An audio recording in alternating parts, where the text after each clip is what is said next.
The story of the Polynesian navigators begins with quiet innovation. On distant shorelines, where early seafarers crafted vessels that would change the course of human history. These were no ordinary boats, but sleek, twin-hulled canoes built to cross entire oceans, guided not by compass or map, but by the stars, the waves, and the wisdom held in memory. Long before European ships left the safety of land, Polynesian navigators had already transformed the Pacific into a vast seafaring network. Across 2 million square miles of open water, they connected islands through trade, kinship, and exploration. From Samoa to Hawaii, from the Marquesas to Aotearoa, they carried language, crops, and culture over distances once thought impossible. This is the story of how the world's most daunting ocean became home, and how its scattered islands were linked by a brilliance born of daring and deep tradition, 4,000 years before Europeans dared venture beyond sight of land. A revolution was taking shape along the mountainous coastlines of Taiwan. In fishing villages where bamboo huts perched above turquoise waters, craftsmen bent over strange new vessels that would change the face of human exploration forever. These were not the dugout canoes their fathers had known, nor the simple rafts that had served coastal peoples since memory began. These were something entirely new, boats that married the stability of twin hulls with the speed of wind power, vessels that could dance across ocean swells rather than fight them. Life by the sea had shaped the Austronesian peoples of Taiwan for ages, with the ebb and flow of tides and the lure of plentiful fish defining their world. But as populations grew and coastal resources became scarce, some among them began to look beyond the familiar horizon, with eyes that held more than simple curiosity. The vast Pacific called to them not as barrier, but as pathway, not as enemy, but as ally, in the greatest adventure humanity had yet conceived. In workshops fragrant with fresh-cut bamboo and coconut fiber, master builders experimented with radical new designs. The breakthrough came when they learned to lash 2 parallel hulls together with flexible crossbeams, creating platforms that rode the waves like seabirds rather than ploughing through them like logs. Between the hulls stretched a deck spacious enough to carry families, livestock, and the precious cargo of seeds that would transform distant atolls into new homes. The propulsion systems they developed proved equally revolutionary. Where Mediterranean peoples still struggled with square rigs that could only run before the wind, these maritime pioneers crafted triangular sheets woven from pandanus leaves that could catch breezes from almost any direction. The physics were elegant in their simplicity. The distinctive claw-shaped cloth could be adjusted to harness winds that would leave other vessels becalmed, while the twin-hull design provided a stability that no single-hulled craft could match in rough seas. Testing these innovations required courage that bordered on madness. The first crews to venture beyond the safety of coastal waters carried their lives in their hands, trusting in bamboo lashings and woven cloth to bear them across distances their ancestors had never imagined crossing. Many never returned, their fate known only to the fish and the endless blue depths. But those who did come back brought tales of land glimpsed beyond the horizon, of winds that could carry a skilled helmsman to shores where no human foot had ever walked. By 2000 BC, these maritime pioneers had perfected their craft sufficiently to attempt something unprecedented in human history: the systematic exploration and settlement of the world's largest body of water. What drove them was not mere wanderlust, but necessity wedded to opportunity. Taiwan's mountainous terrain could support only so many people, and as populations pressed against natural limits, the sea offered the only escape route for those bold enough to take it. More than people and goods, The ships that set out on those first journeys carried the roots of an entirely different future. Each expedition included breeding pairs of pigs and chickens, baskets of taro shoots and breadfruit seedlings, fishing nets and stone tools, everything needed to establish civilization on barren coral reefs. The sea wanderers understood instinctively that successful colonization required not just reaching new territories, but transforming them into sustainable homes. Their first destination lay tantalizingly close, the Philippine archipelago, scattered across the horizon like green jewels on blue silk. Atoll by atoll, bay by bay, these maritime explorers established footholds throughout the vast chain. Each settlement became a launching point for further exploration, a repository of knowledge about winds and currents, a training ground where the next generation learned the skills their parents had invented. From the Philippines, the expansion continued eastward into Melanesia, where dark volcanic peaks rose from abyssal depths, like the spears of sleeping titans. Here the Wayfinders encountered new challenges that tested every skill they possessed. The Solomon Archipelago stretched across hundreds of miles of open water, demanding precision seamanship that left no room for error. Vanuatu's active volcanoes created their own weather patterns, generating winds and currents that could trap the unwary in endless circles of confusion. Yet with each successful passage, each new landfall, the accumulating knowledge of these maritime masters grew more sophisticated. They learned to read the subtle signs that revealed distant territory, the way clouds gathered differently over land than over open water, how certain birds always flew toward their roosts at sunset, the manner in which swells changed character when they encountered underwater reefs or distant shores. Around 1500 BC, the descendants of Taiwan's boat builders achieved their most spectacular success yet, the development of the Lapita cultural complex that would carry their influence across a third of the Pacific. Named for a site in New Caledonia where their distinctive pottery was first discovered, the Lapita people represented the full flowering of Austronesian maritime genius. Their settlements spread like stepping stones across the southwestern Pacific, each one a marvel of adaptation and ingenuity. From their workshops came pottery of extraordinary beauty and technical sophistication, vessels decorated with intricate geometric patterns that would influence Pacific art for millennia. But it was their mastery of the sea that truly set them apart from every other culture on Earth. The Lapita Wayfinders had solved problems that would not be conquered elsewhere for thousands of years. They could determine their position on featureless water by reading wave patterns invisible to untrained eyes. They memorized the seasonal movements of stars with an accuracy that rivaled modern instruments. They understood the Pacific's complex wind systems well enough to plan journeys that might take weeks to complete, knowing exactly when seasonal changes would provide the conditions they needed. Their canoes evolved as their ambitions grew. The largest vessels stretched over 100 feet from bow to stern, with platforms broad enough to house entire extended families during month-long passages. Twin masts carried cloth woven from the finest fibers, while steering oars crafted from precious hardwoods allowed helmsmen to maintain course through conditions that would destroy lesser craft. But the Lapita achievement went far beyond mere technology. They created the first truly oceanic civilization, a network of communities connected not by land but by sea routes that spanned thousands of miles.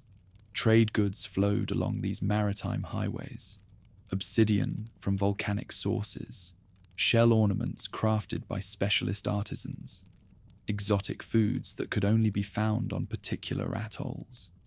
More importantly, knowledge traveled these same routes. As helmsmen shared information about new territories, seasonal patterns, and techniques for survival in oceanic environments. Eastward, they advanced with a determination that refused to fade. Fiji fell to their outrigger canoes around 1300 BC, its mountainous terrain providing rich volcanic soil perfect for their agricultural systems. From Fiji, the next logical targets beckoned: Tonga and Samoa, the gateway archipelagos to what would become known as Polynesia proper. These voyages pushed the limits of what Stone Age technology could accomplish. The distance from Fiji to Tonga stretched nearly 500 miles across open water, with no intermediate landfalls to provide refuge if weather turned against the seafarers. Success required not just technical skill, but the kind of sustained courage that transforms ordinary people into legends. The wayfinders who made these journeys carried in their heads star maps of extraordinary complexity and precision. They knew by heart the rising and setting points of dozens of celestial bodies, understanding how each star's position changed with the seasons, and how to use this knowledge to maintain course across vast distances. They could read the Pacific itself like a vast book, interpreting the subtle differences in wave patterns that revealed the presence of distant land still below the horizon. Weather patterns became their allies rather than obstacles. They learned to time their departures to catch the trade winds at their most favorable, understanding that seasonal shifts in atmospheric pressure created windows of opportunity that might last only days or weeks. The southwest monsoons that brought devastating storms to some parts of the Pacific provided perfect conditions for those wise enough to position themselves correctly. By 1000 BC, Tonga and Samoa had become thriving centers of Polynesian culture, their harbors filled with voyaging canoes and their societies organized around the demands and opportunities of oceanic life. Chiefs who could trace their lineages back to the original wayfinders held power not just over territory, but over the sea routes that connected their realms to the wider Pacific world. In these maritime kingdoms, the arts of seamanship reached new heights of sophistication. Master helmsmen became figures of legendary status, their knowledge passed down through carefully guarded lineages from father to son. They developed training methods that pushed human memory to its absolute limits, creating mental maps that encompassed thousands of square miles of water and hundreds of individual atolls. The tools they used were elegant in their simplicity. Stick charts constructed from bamboo and shells encoded information about wave patterns and territorial positions in three-dimensional models that could be read like books by those trained in their interpretation. Star compasses divided the horizon into precise directional sectors, each one defined by the rising or setting of particular celestial bodies. But perhaps most remarkably, these wayfinders learned to trust their own bodies as instruments of incredible precision. They could detect the presence of distant territory by feeling minute changes in wave patterns through the hulls of their vessels. They sensed shifts in wind direction hours before such changes became apparent to untrained observers. They developed an almost supernatural ability to maintain course during cloudy nights when stars provided no guidance, relying on subtle environmental cues that modern science is only beginning to understand. The oral traditions that preserved this knowledge became masterpieces of Pacific literature. Directional charts that took hours to recite contained detailed information about star positions, wind patterns, seasonal changes, and the characteristics of hundreds of different atolls. These epic poems served simultaneously as technical manuals, historical records, and sacred texts, binding together the practical and spiritual aspects of oceanic life in ways that would have been impossible in land-based cultures. Out of this time of change came myths that captured the depth of their transformation. Stories of divine ancestors who first crossed the great waters became foundation narratives for entire societies. Heroes like Maui, who fished territories from the depths with magical hooks, embodied the helmsman's power to discover new shores in seemingly empty water. Tales of celestial canoes carrying gods across the night sky provided both directional instruction and spiritual inspiration for those who followed the star paths eastward. Religious beliefs adapted to oceanic realities. The spirits of the sea became as important as those of the land, while gods of wind and wave joined ancient agricultural deities in expanded pantheons.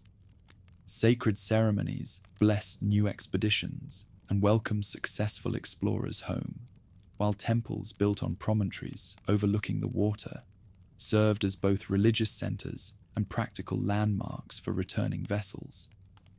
The transformation was complete. What had begun as a desperate search for new fishing grounds had evolved into something unprecedented in human experience. A civilization that embraced the Pacific as home rather than barrier, that found in the vast blue not emptiness but abundance, not isolation but connection. The children of Taiwan's boat builders had become something the world had never seen before, a people whose homeland was the sea itself, whose highways were currents and trade winds, whose maps were written in the positions of stars. From their bases in western Polynesia, these maritime masters looked eastward toward the deepest part of the Pacific, with eyes that held no fear, only anticipation.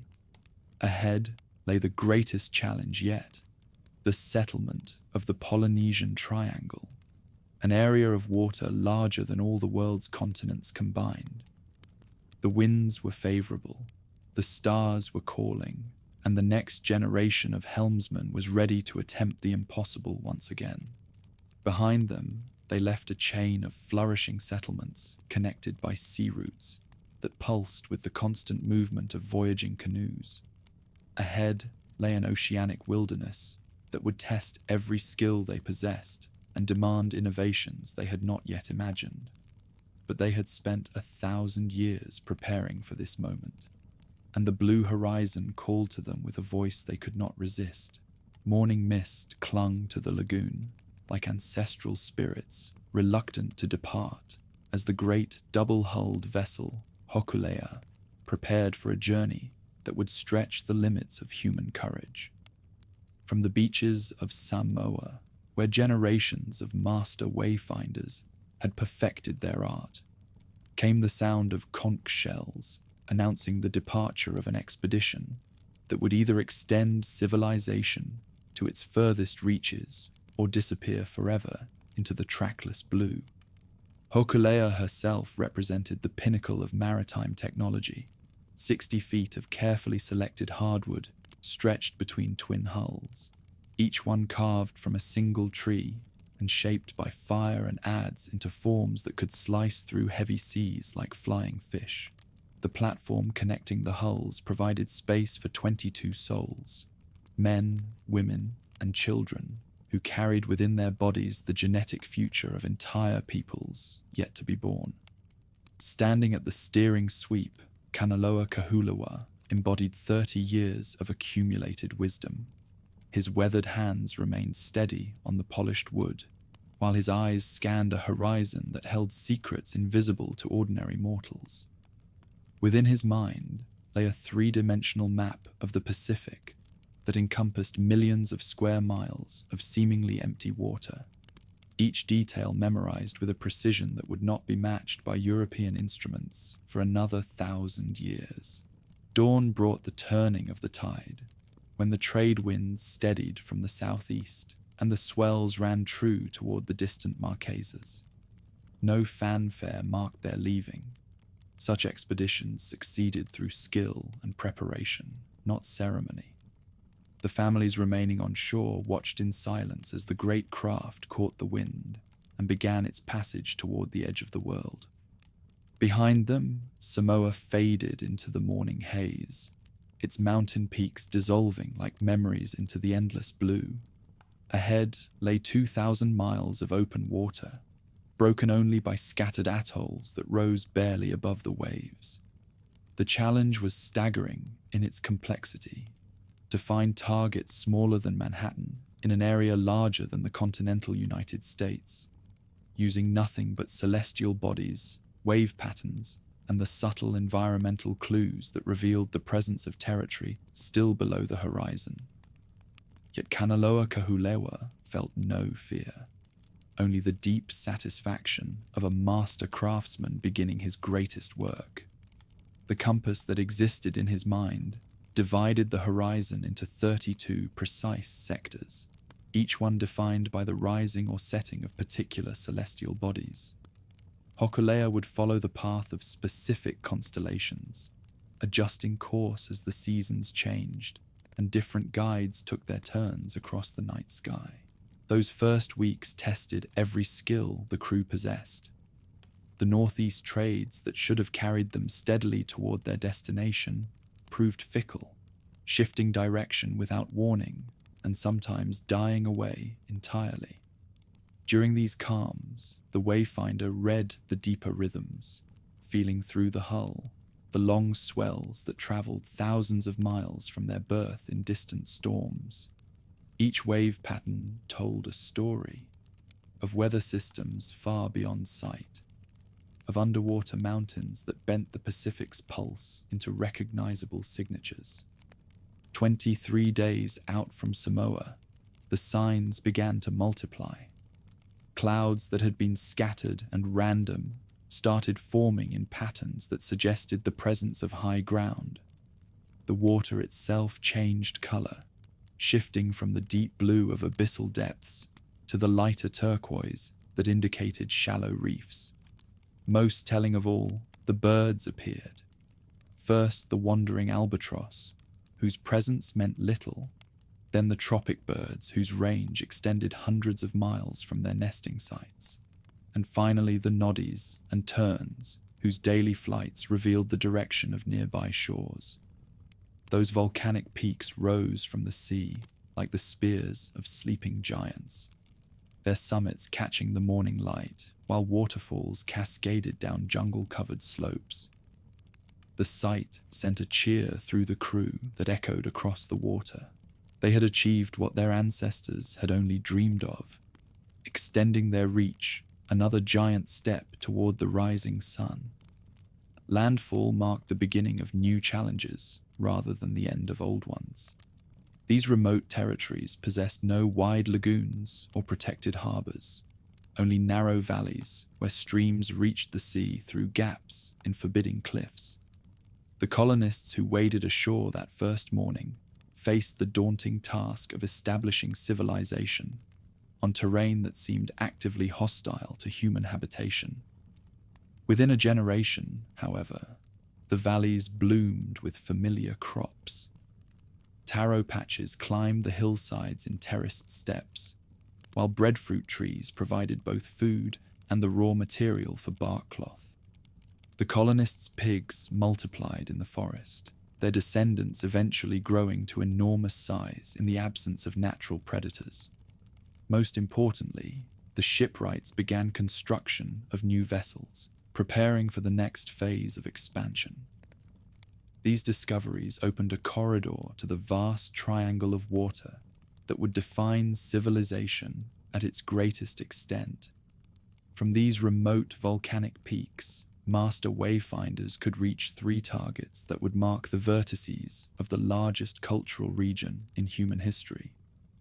To the north lay the Hawaiian chain, a string of volcanic mountains that stretched across 2,000 miles of the North Pacific. To the southeast, isolated beyond imagining, waited Rapa Nui, the most remote inhabited territory on Earth.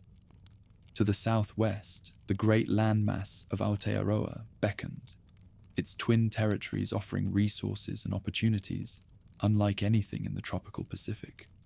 Reaching what would become known as the Sandwich Isles demanded innovations that pushed seamanship to new extremes.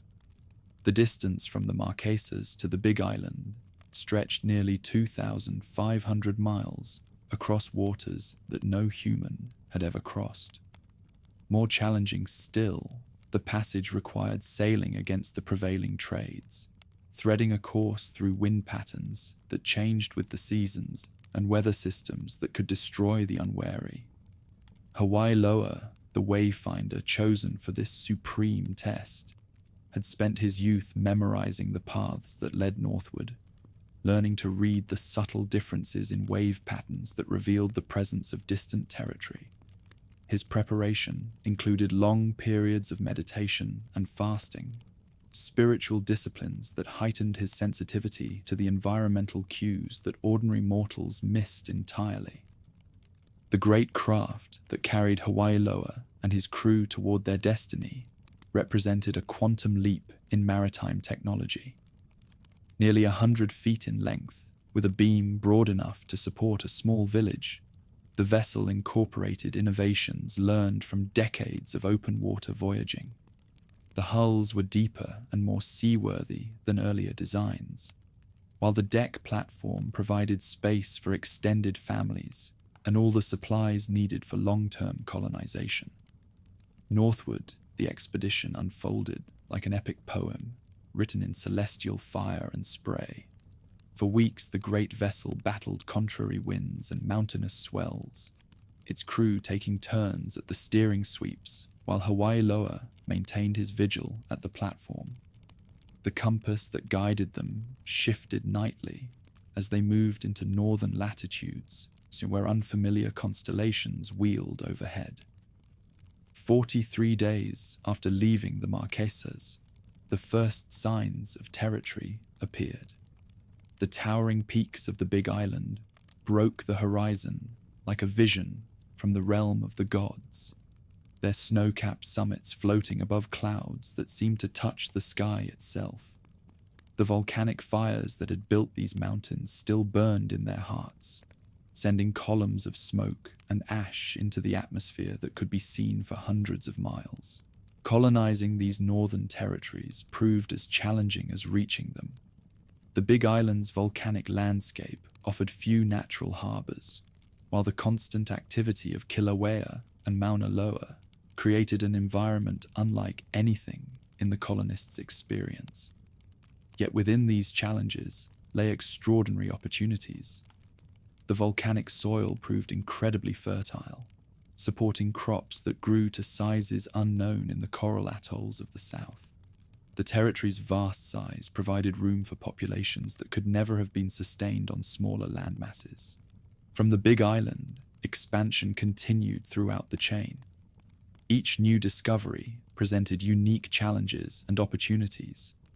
Oahu's Pearl Harbor, providing one of the finest natural harbors in the Pacific, Kauai's Garden Isle, offering some of the most fertile soil in the region. Maui's Haleakala Crater, creating microclimates that supported diverse ecosystems.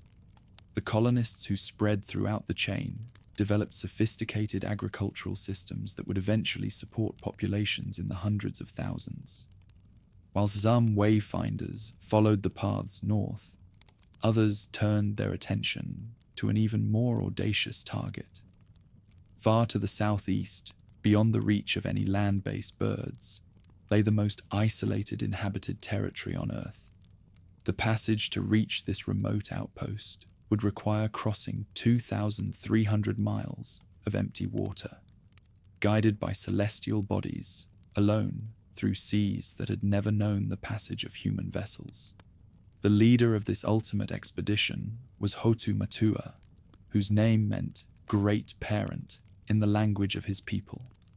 He had received visions of a distant territory where great stone heads watched over fertile valleys, dreams that convinced him to attempt the impossible.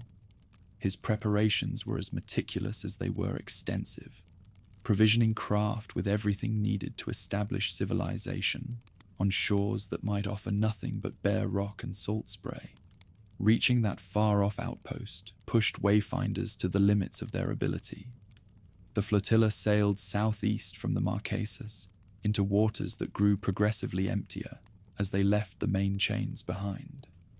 No birds marked their passage. No clouds revealed the presence of nearby territory. Only the celestial bodies provided guidance, their nightly dance across the sky offering the sole connection between the voyagers and their destination. Their inner battles proved just as grueling as the ones fought against the elements. Day after day, the crew faced a horizon that revealed nothing but endless blue. The temptation to turn back grew stronger with each passing sunrise, while doubts about their destination gnawed at even the most faithful. Only Hotu Matua's absolute conviction kept the expedition moving forward through the crushing emptiness of the Southeast Pacific. When that remote outpost finally appeared, its low profile barely visible above the waves, the sight seemed almost anticlimactic after the weeks of anticipation. But as the craft drew closer, the territory's true character revealed itself. Here was a realm of extraordinary beauty and mystery, its rolling hills covered with grass that waved like green seas in the constant wind. Strange statues lined the coasts, their stone faces gazing out across the water with expressions that seemed to hold the secrets of eternity. The colonists who established themselves on this most remote of territories faced unique challenges that tested their adaptability to its limits. The isolation meant that every resource had to be carefully managed. Every decision weighed against its long-term consequences. The absence of large trees forced innovations in construction and tool-making, while the limited fresh water required sophisticated collection and storage systems. From these constraints emerged one of the most remarkable civilizations in human history. The stone heads that dotted the landscape, the Moai, represented achievements in engineering and artistry that rivaled anything produced by contemporary civilizations. The quarries where these monuments were carved became centers of innovation, their techniques refined over generations of master craftsmen. Turning southwest, they faced the final corner of the Great Triangle, Aotearoa, a massive land still waiting to be found. This passage would prove different from all others, for the destination was not a small territory, but a continent-sized realm that offered resources and opportunities beyond anything in the tropical Pacific. Leading the expedition was Kupe, a wayfinder whose name would come to stand for discovery and exploration across the region. His preparations included extensive observations of bird migration patterns, particularly the annual flights of the godwit and other species that vanished southward each winter. These aerial pathways provided the crucial clues needed to plan a passage into completely unknown waters. The passage to Aotearoa unfolded across some of the most challenging waters in the Pacific. The roaring Forties, the band of westerly winds that circle the globe at 40 degrees south latitude, created conditions unlike anything in the tropical Pacific. Massive swells marched across thousands of miles of open water, while storms generated by the Antarctic ice sheets brought winds that could dismast the unwary. Still, these same harsh conditions provided opportunities for skilled wayfinders.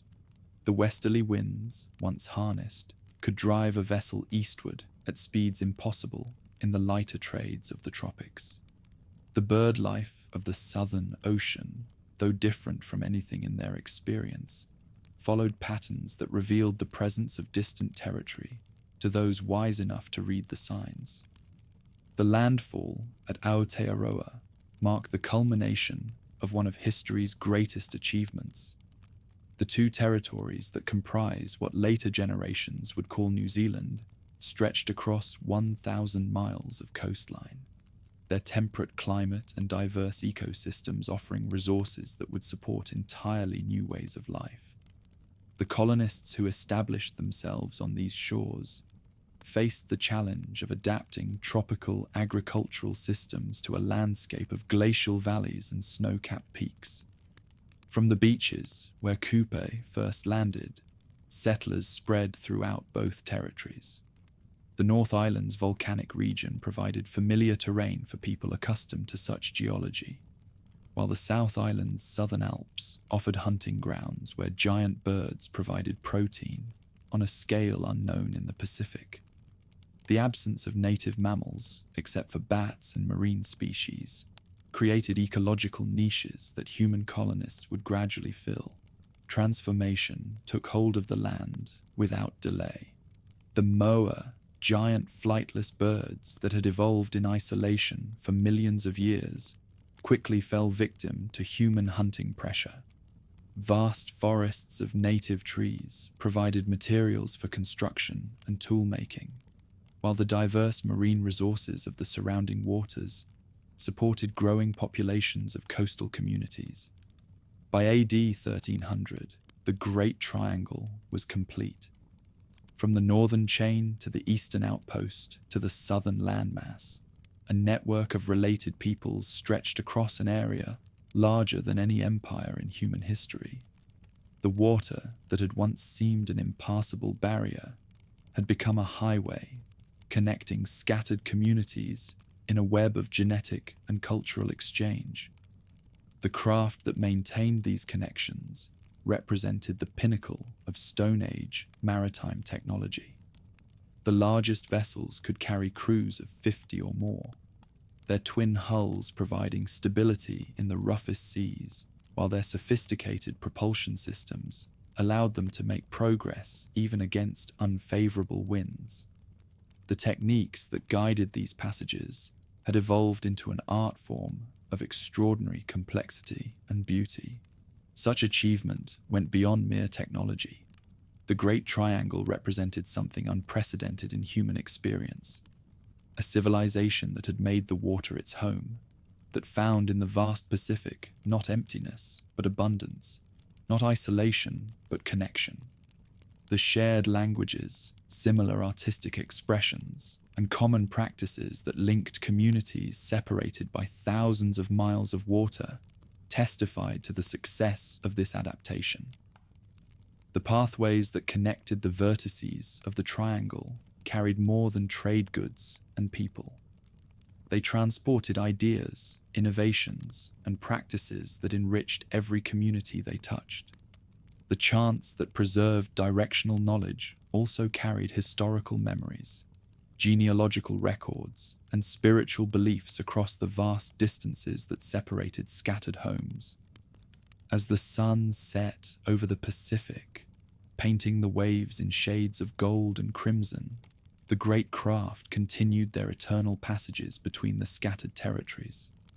Their crews carried forward the dreams and achievements of ancestors who had dared to venture beyond the horizon, maintaining connections that transformed the world's largest body of water into humanity's most remarkable homeland.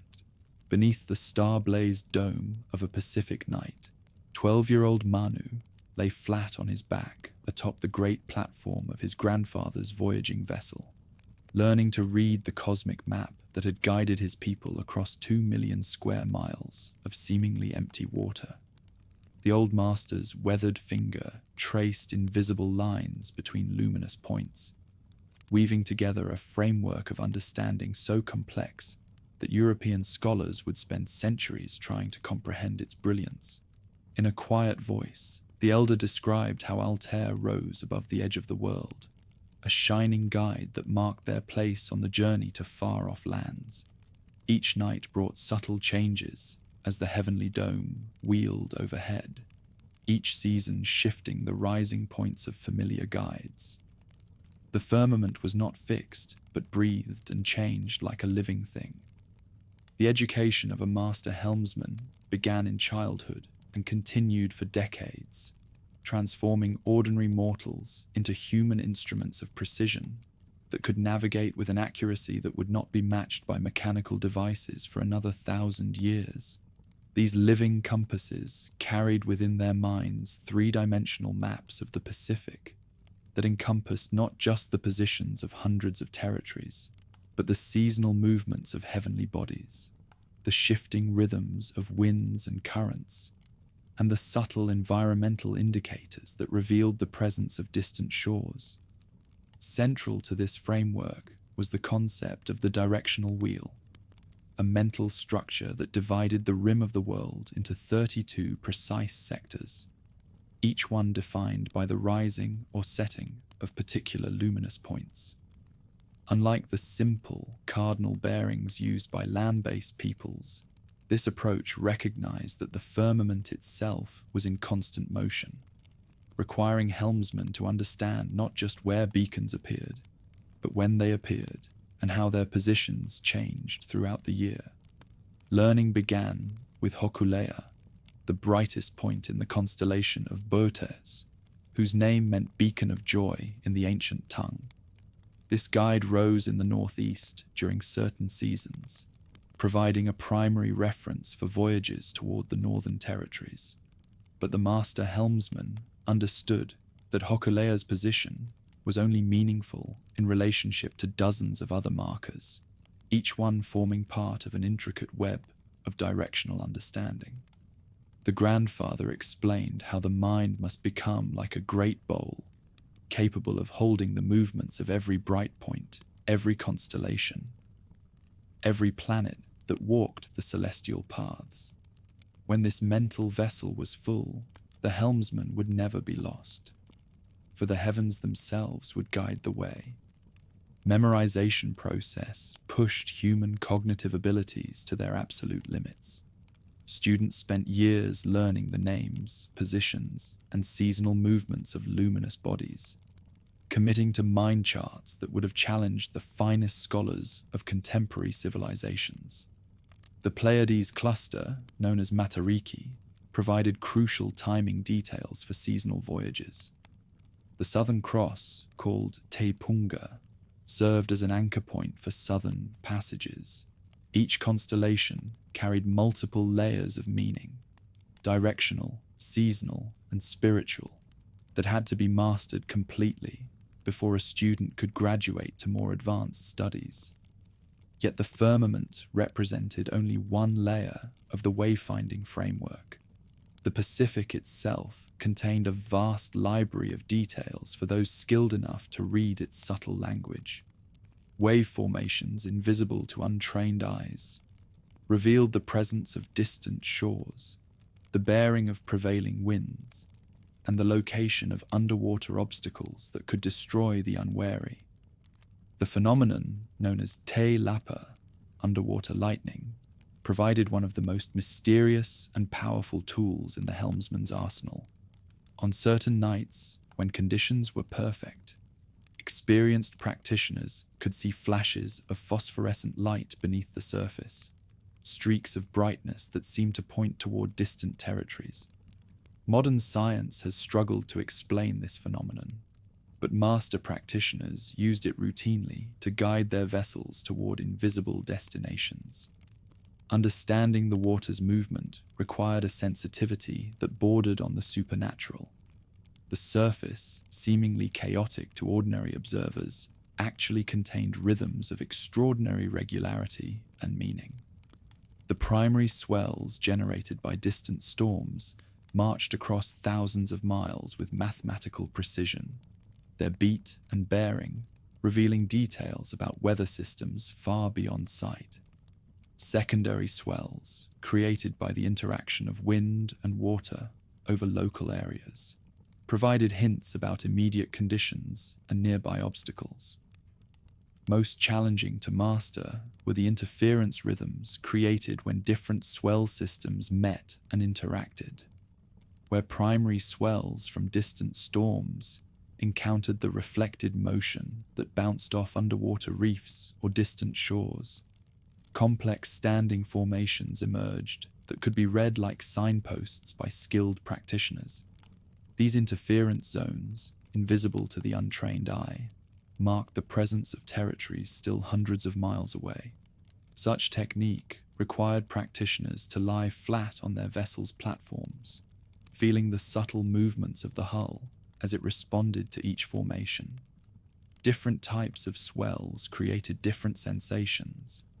Long, regular motion from distant storms produced a rolling sensation that could be felt deep in the body, while shorter, choppier motion from local wind systems created a more irregular rhythm. The skilled helmsman learned to distinguish between these various rhythms, reading the water's pulse like a physician taking a patient's vital signs. Watercolor provided another crucial source of details. The deep indigo of abyssal depths gave way to lighter shades as the seafloor rose toward shallow reefs.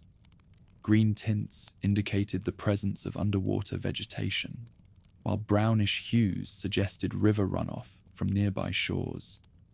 Experienced practitioners could determine water depth within remarkable accuracy, simply by observing these color variations, understanding that proved invaluable when approaching unfamiliar coastlines. The behavior of marine life offered additional hints to the observant helmsman.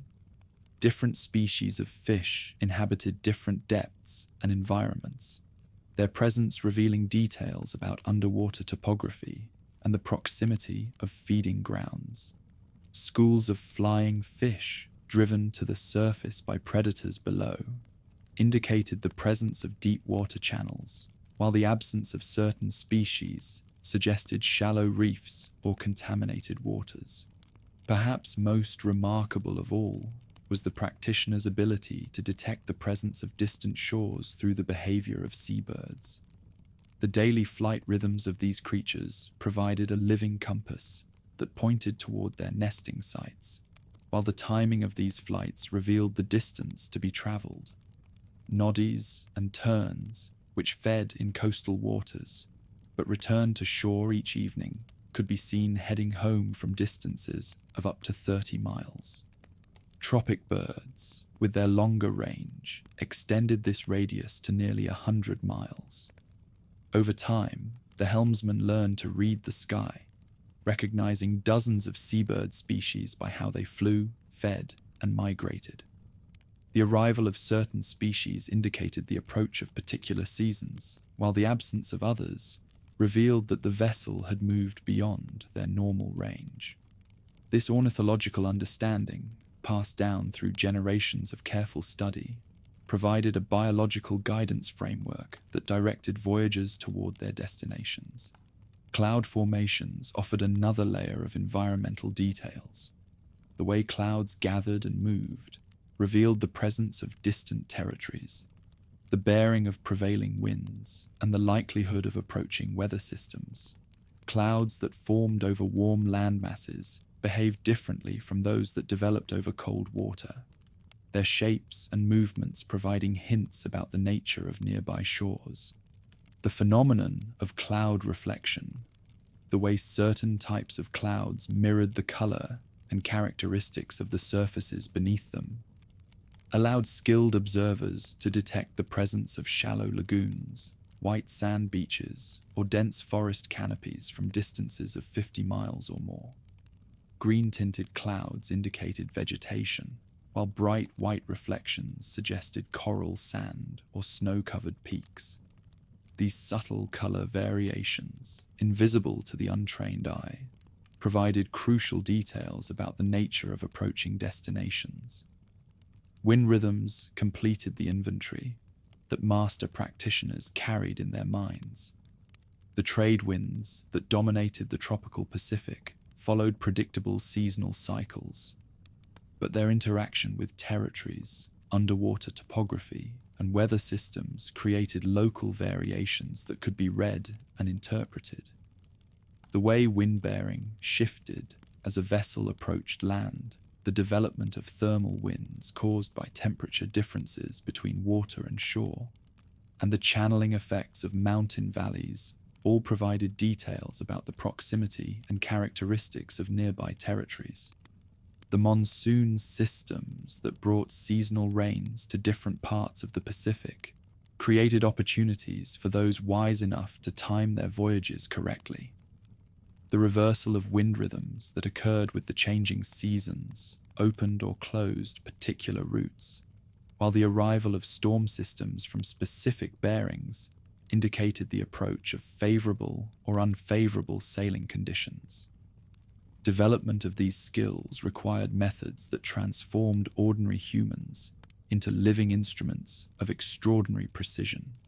Students spent years developing their sensitivity to environmental indicators, learning to detect subtle changes in motion, wind bearing, and atmospheric pressure that others missed entirely. The process began with simple exercises, lying motionless on the beach while learning to feel the pulse of distant swells, spending hours observing the behavior of avian creatures and clouds, memorizing the positions of luminous bodies during different seasons. Advanced preparation pushed these abilities to their limits. Students were blindfolded and taken to sea, required to determine their position and bearing based solely on the feel of motion against the hull and the sound of wind in the rigging. They learned to detect the presence of distant shores by tasting the water, distinguishing between the salt content of different regions and the subtle flavors that indicated river runoff or underwater springs. The most challenging aspect of preparation involved the integration of all these different sources into a coherent whole. The master helmsman had to simultaneously track celestial movements, interpret motion, observe avian behavior, read cloud formations, and monitor wind changes. Synthesizing this flood of data into precise positional understanding. The mental discipline required for this integration was enormous, demanding a level of concentration and awareness that few humans could achieve.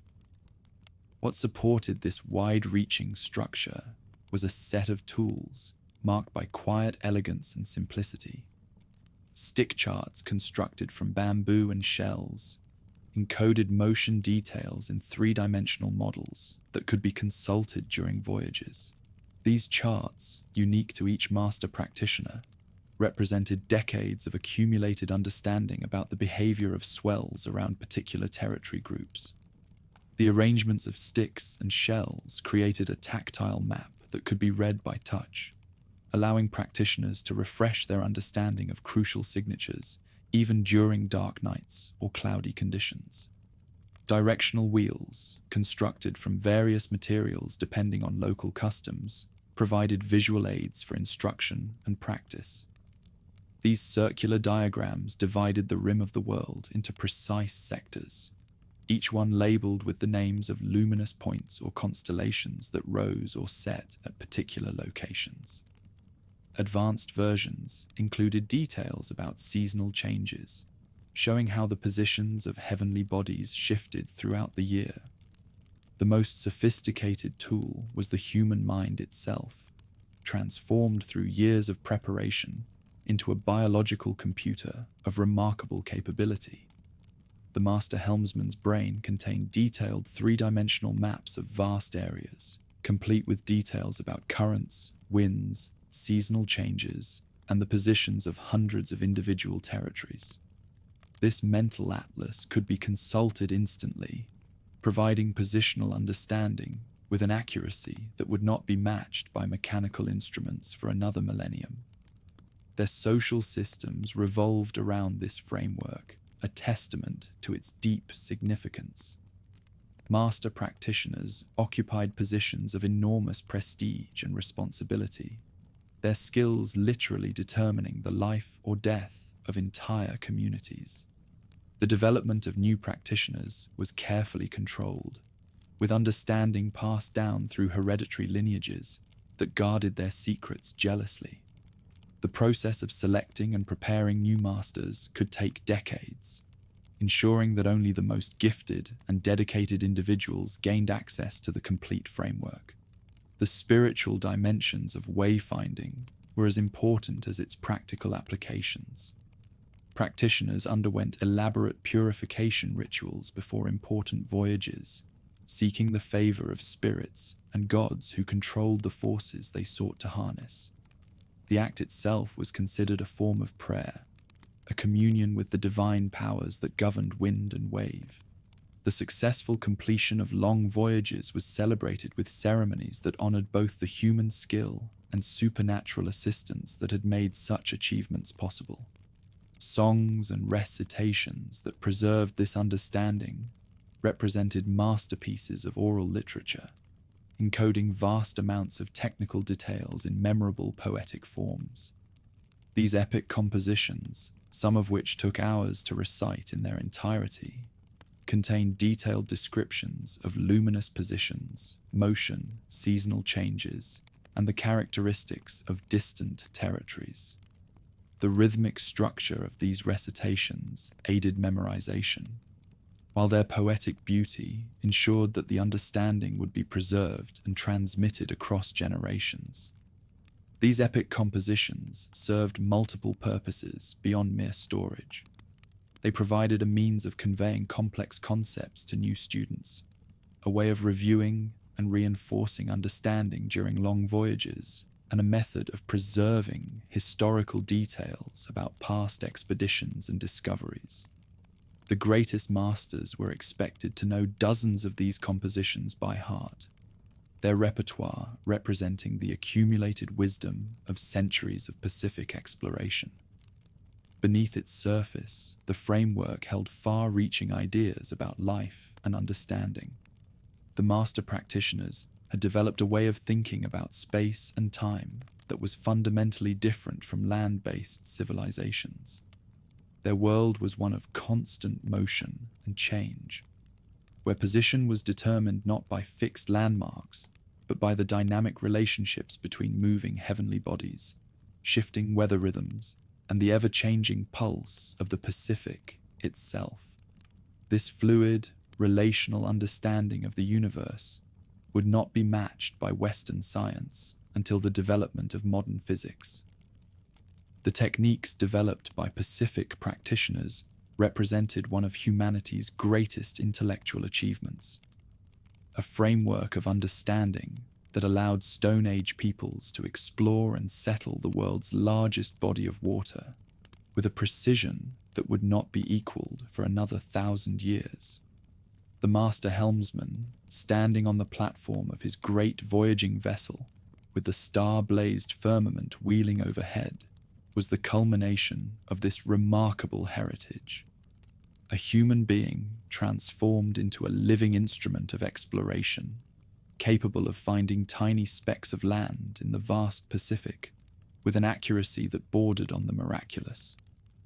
As dawn broke over the endless expanse of blue water, painting the motion in shades of gold and rose, the master practitioner adjusted his vessel's path based on the night's study. The luminous points were fading into the brightening firmament, but their message had been received and understood. Somewhere ahead, beyond the curve of the world's rim, lay the destination that had been promised by the heavenly dance. The great voyage continued, guided by understanding that had been refined and perfected over 1,000 years of daring exploration. Dawn light filtered through the pandanus leaves of Chief Tamatoa's great house, illuminating walls lined with the treasures of a dozen territories. Pearl shells from distant atolls, feathered cloaks woven from the plumage of exotic birds, and weapons carved from woods that grew only on the highest volcanic peaks. The paramount ruler of Raiatea stretched his tattooed arms and stepped onto the coral platform that overlooked his realm, breathing in the salt-tinged air that carried the promise of another day's dominion over both land and sea.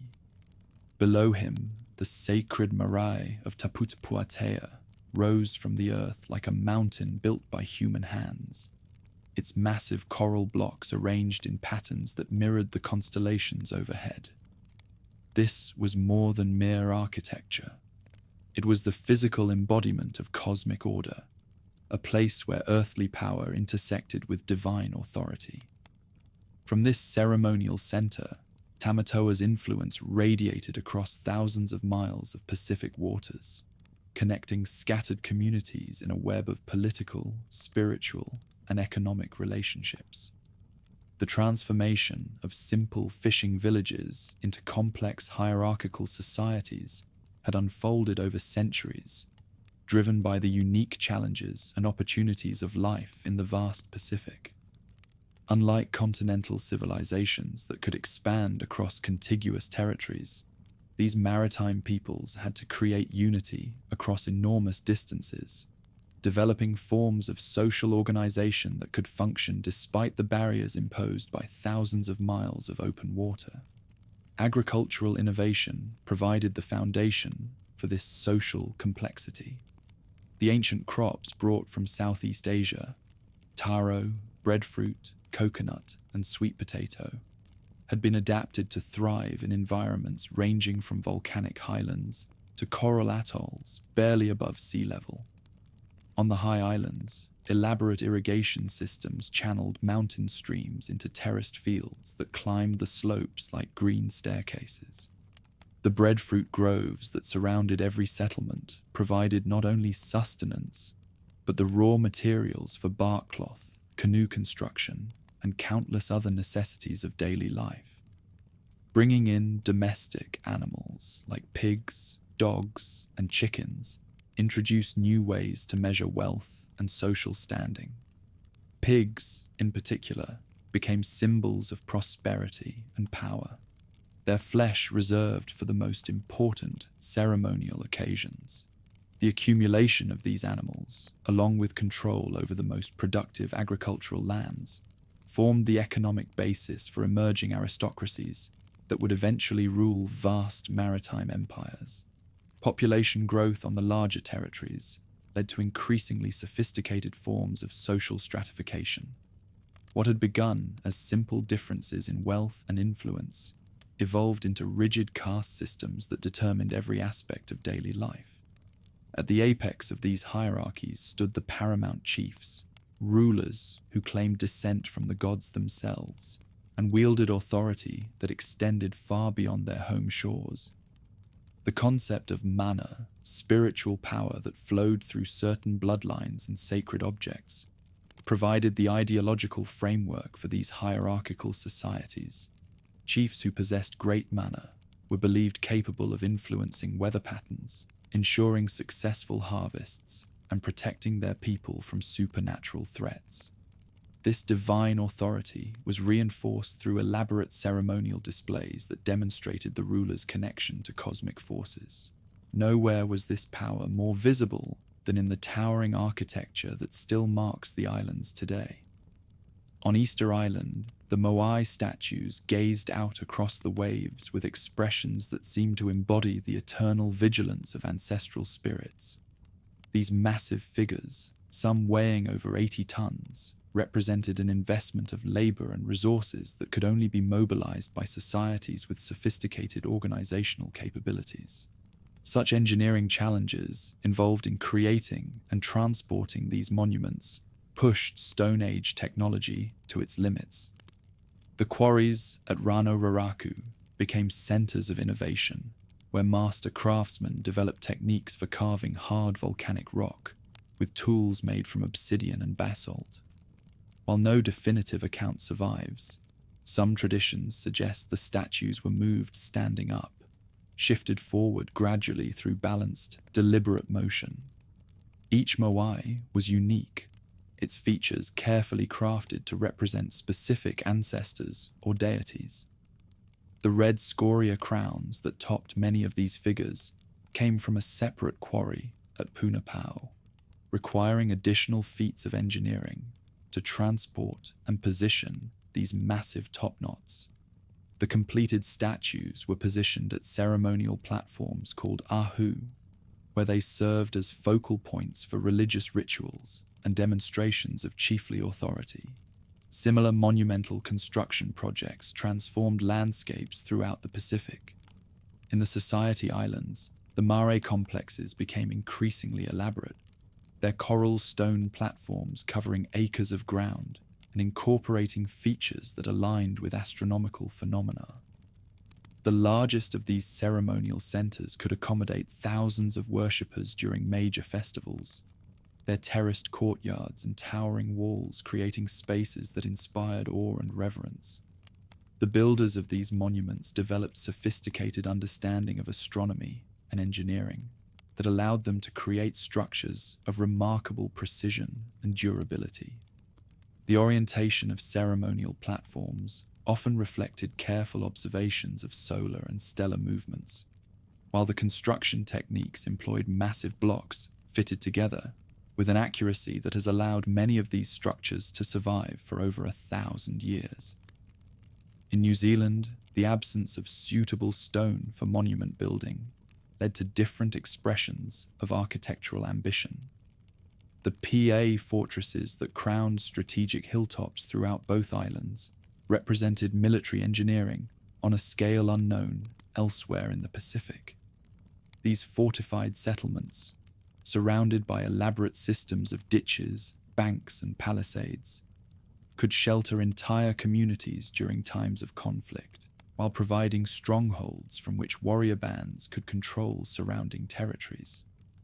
Mobilizing such large numbers to build these fortifications highlighted not only unity, but a sharp military mind at work. Earthworks at some sites moved thousands of tons of soil and rock, creating defensive systems that would have been formidable even by medieval European standards. The strategic positioning of these PA on commanding heights allowed their defenders to control river valleys, coastal areas, and the mountain passes that provided access to valuable resources. The social organization required to plan and execute these massive construction projects reflected the emergence of complex chieftainships that could coordinate the efforts of thousands of workers over periods of years or decades. The paramount chiefs who commanded such projects occupied positions of authority comparable to those of pharaohs or emperors, their power extending over territories that might encompass dozens of smaller communities. These monumental landscapes were deeply tied to rich religious and mythological systems that made sense of humanity's place in the cosmos. The gods and heroes who populated Pacific mythology were not distant abstractions, but active participants in daily life, their stories providing both entertainment and instruction for communities spread across vast distances. The legend of Maui, the trickster hero who fished islands from the depths with a magical hook, embodied the Pacific people's understanding of their own role as discoverers and creators of new worlds. Different versions of Maui's adventures were told throughout the region, but all emphasized themes of exploration, innovation, and the transformation of chaotic natural forces into ordered human environments. These mythological narratives served multiple functions beyond simple storytelling. They preserved historical memories of ancient migrations and discoveries, encoded practical knowledge about navigation and survival, and provided moral frameworks for understanding proper relationships between individuals, communities, and the natural world. The genealogies that connected living chiefs to mythical ancestors created continuity between past and present, while legitimizing contemporary power structures. The stories passed down through oral tradition were rich, complex, and stood as remarkable works of art in their own right. Epic narratives that might take days to recite in their entirety contain detailed information about geography, history, and social relationships across vast areas of the Pacific. The most skilled reciters commanded repertoires that encompassed hundreds of different tales, songs, and ceremonial chants, their performances serving as libraries, universities, and entertainment centers for their communities.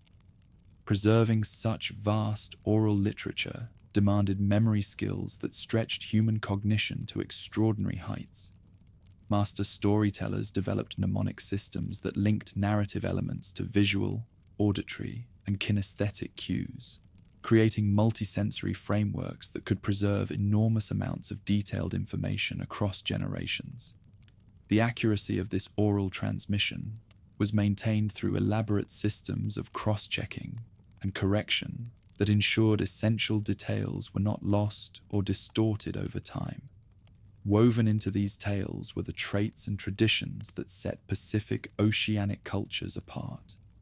Unlike the epics of continental peoples, which often focused on conflicts over territory and resources, Pacific literature emphasized themes of exploration, adaptation, and the maintenance of relationships across vast distances. Heroes were celebrated not primarily for their prowess in battle, but for their ability to navigate unknown waters, establish new settlements, and maintain connections between scattered communities. Ceremonial occasions that brought these stories to life became focal points for community identity and cultural transmission.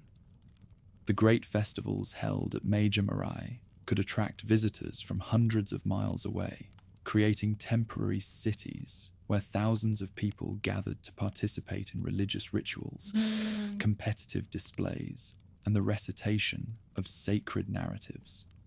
These events served as forums for political negotiation, economic exchange, and the reinforcement of cultural bonds that transcended the boundaries of individual territories. Among the most revered events were those marking the creation and launch of great seafaring vessels, ceremonies years in the making. The selection of appropriate trees for hull construction required expeditions to sacred groves, where ancient rituals determined which specimens could be harvested. The felling of these giants was accompanied by ceremonies that honored the spirits of the forest and ensured the blessing of the gods on the vessel's future voyages. More than just construction, it was a unifying event, bringing together the best hands from across the region. The knowledge required to build these sophisticated vessels was closely guarded, passed down through hereditary lineages of boat builders who occupied positions of great respect and influence. The techniques they employed, the careful shaping of hulls that could flex with the motion of heavy seas, the creation of lashing systems that could hold massive structures together without metal fasteners, the development of steering systems that allowed precise control in the most challenging conditions, represented the culmination of centuries of maritime innovation. Few events in Pacific culture matched the scale and splendor of the ceremonies that launched new voyaging canoes. The blessing of the canoe required the participation of the highest-ranking chiefs and priests, their chants and rituals ensuring that the vessel would be protected by divine forces during its travels. The first voyage of a new canoe often became the occasion for major expeditions that might establish new settlements, renew political alliances, or explore unknown territories. These ceremonial voyages reinforced the connections that linked scattered communities across the Pacific, carrying not only trade goods and political emissaries, but also the stories, songs, and genealogies that maintained cultural unity across vast distances. The arrival of a great voyaging canoe was cause for celebration in even the most remote settlements, bringing news from distant relatives, exotic goods from far-off territories, and fresh versions of familiar stories that had been enriched by their passage through multiple communities. Through these maritime connections, trade networks emerged that were both sophisticated and expansive. Specialized products from different territories were traded across thousands of miles. Red feathers from Hawaii, obsidian blades from volcanic sources, pearl shells from remote atolls, and carved artifacts from master craftsmen whose reputation extended throughout the region. These trade relationships were often embedded in kinship networks and political alliances that transformed economic exchange into expressions of social solidarity and mutual obligation. Keeping track of these distant ties demanded communication and memory skills that tested the full capacity of oral tradition. Genealogical charts that traced family connections across dozens of generations and hundreds of miles served as both historical records and legal documents, establishing rights to resources, territory, and political authority. The maintenance of these genealogies required constant updating and cross-referencing as new marriages, births, and deaths altered the complex web of relationships that bound Pacific societies together. The political implications of these kinship networks were enormous. Chiefs who could demonstrate blood relationships to rulers in distant territories could claim authority over trade routes, demand tribute from subordinate communities, and mobilize military support for ambitious projects.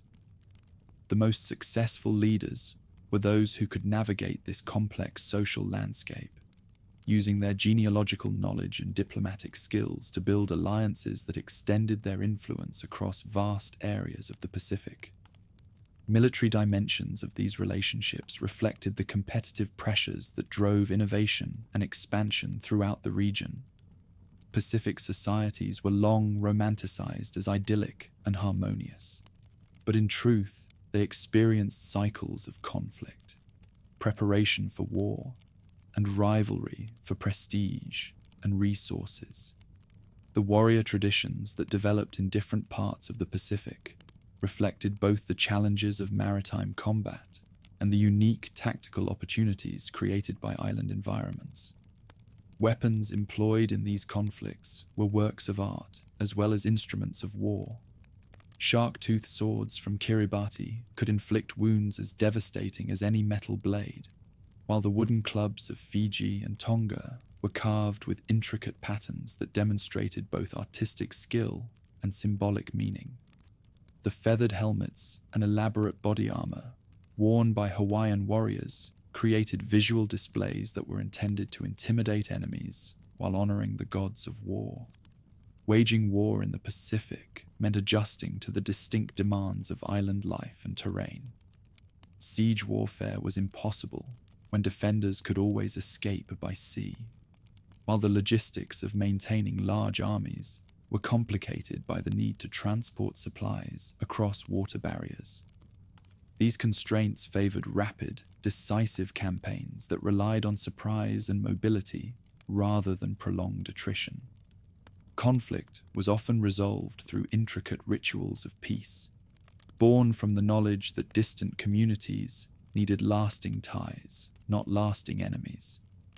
Peace ceremonies that included the exchange of valuables, intermarriage between ruling families, and the joint participation in religious festivals created bonds that could outlast the grievances that had originally caused conflict. As the centuries passed and these maritime civilizations reached their full flowering, they created cultural achievements that would endure long after their political power had waned. The stone platforms that dominated their ceremonial centers, the epic narratives that preserved their historical memories, and the sophisticated technologies that had enabled their expansion across the Pacific would all survive as testament to one of humanity's most remarkable adaptations to the challenge of life on the world's largest ocean. The sunset that painted the western sky in shades of gold and crimson each evening reminded these peoples of their connection to the cosmic cycles that governed their world. From the great marae of Tahiti to the mysterious statues of Easter Island, from the fortified hills of New Zealand to the royal compounds of Hawaii, the achievements of Pacific civilization stood as monuments to human ingenuity, courage, and the power of shared cultural vision to unite scattered communities across impossible distances. High above the windswept cliffs of Easter Island, the last master builder put down his basalt tools and gazed eastward across waters that no longer carried the great canoes of his ancestors. The moai he had spent his lifetime carving stood silent around him, their stone faces turned toward horizons that seemed to grow more distant with each passing season. The songs that had once guided navigators across thousands of miles of open water were fading into whispered fragments, their meanings slipping away like mist before the morning sun. Something fundamental had shifted in the relationship between the maritime peoples and their watery realm. The trade winds that had blown steadily for centuries now seemed unpredictable, changing direction without warning and dying away when expeditions needed them most. The seasonal patterns that master wayfinders had memorized with such precision were becoming unreliable, their ancient rhythms disrupted by forces that no human wisdom could comprehend or control. The Little Ice Age that was transforming landscapes across the globe had reached even these remote territories. altering weather systems that had remained stable for over 1,000 years. Temperatures that dropped by even a few degrees were enough to shift the delicate balance of atmospheric pressures that drove the trade wind system, while changes in storm tracks brought unpredictable weather from directions that had previously been reliable sources of favorable sailing conditions. The phenomenon was subtle but devastating, a climatic shift that made the difference between successful passage and catastrophic loss. Ice sheets expanding in the polar regions altered the fundamental circulation patterns of the atmosphere and water, sending ripple effects across the entire Pacific basin. The intertropical convergence zone, that belt of calms and variable winds that Pacific navigators had learned to predict and exploit, began shifting its position in ways that confounded traditional forecasting methods. Storm systems that had once followed predictable seasonal tracks now wandered erratically, bringing hurricanes from unexpected directions and creating periods of prolonged calm when expeditions required steady winds. For wayfinders whose techniques depended on reading subtle environmental cues, these disruptions created challenges that went beyond mere inconvenience. The star paths that had guided their ancestors across the vast expanse were becoming treacherous, their reliability compromised by atmospheric conditions that could scatter light and obscure crucial celestial markers. Cloud formations that had once reliably indicated the presence of distant land now appeared in places where no territory existed, while the absence of expected signs left navigators uncertain of their position in vast expanses of empty water. The phenomenon of telapa, the underwater lightning that had served as one of the most mysterious and reliable tools for detecting distant shores, began to fail as changing water temperatures altered the biological and physical processes that created these phosphorescent displays. The microscopic organisms whose bioluminescence had guided countless voyagers were sensitive to minute changes in temperature and salinity, their populations crashing when oceanic conditions shifted beyond their tolerance ranges. Wave patterns that had remained consistent for centuries began to change as altered wind systems generated different swell characteristics. The long, regular pulses that had traveled thousands of miles from their birth in distant storms now arrived from unexpected directions or failed to appear when navigators needed them most. The interference patterns created when different swell systems intersected, those crucial navigational markers that revealed the presence of invisible islands, became unreliable as their generating sources shifted with the changing climate. Consequences of these changes rippled through maritime civilizations with devastating effect. Trade networks that had connected scattered settlements for centuries began to break down as the risks of deep water expeditions outweighed the benefits.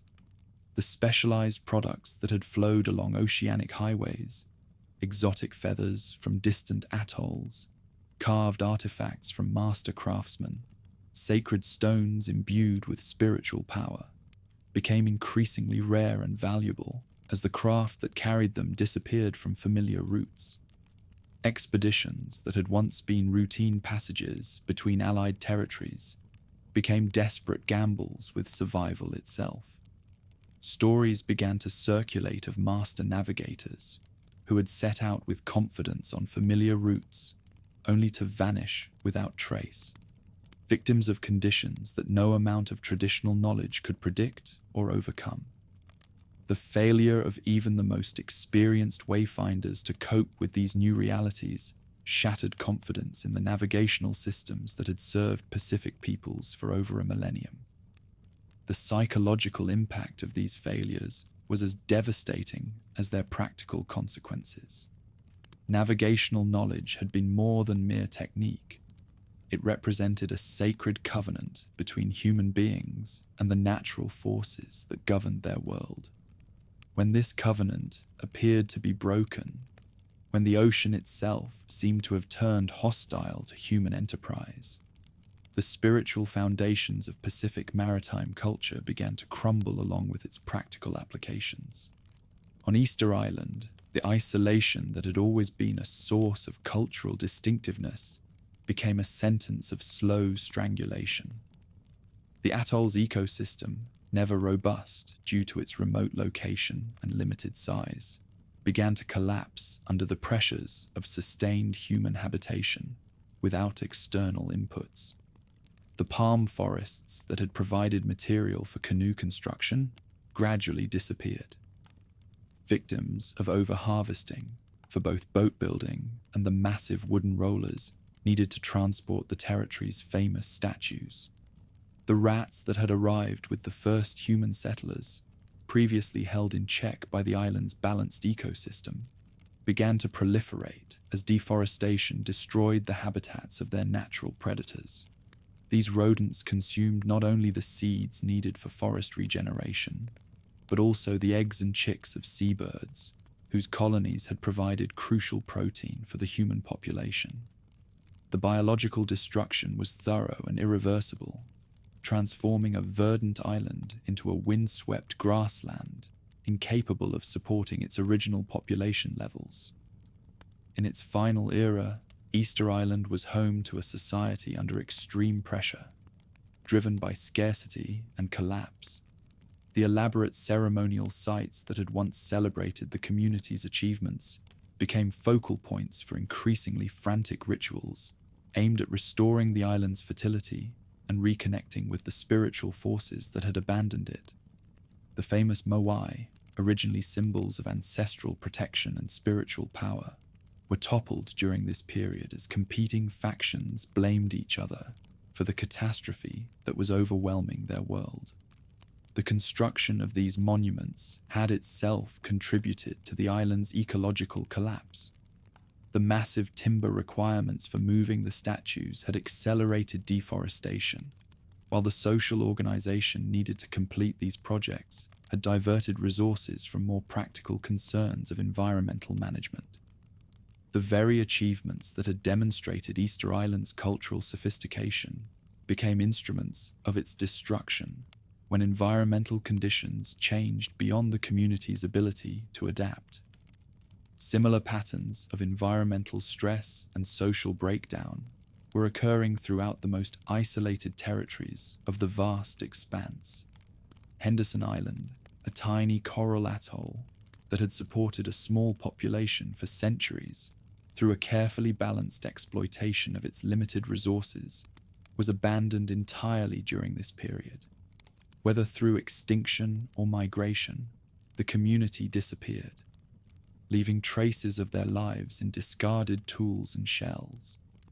Pitcairn suffered a similar fate, its population disappearing so completely that the territory was uninhabited when European explorers first encountered it centuries later.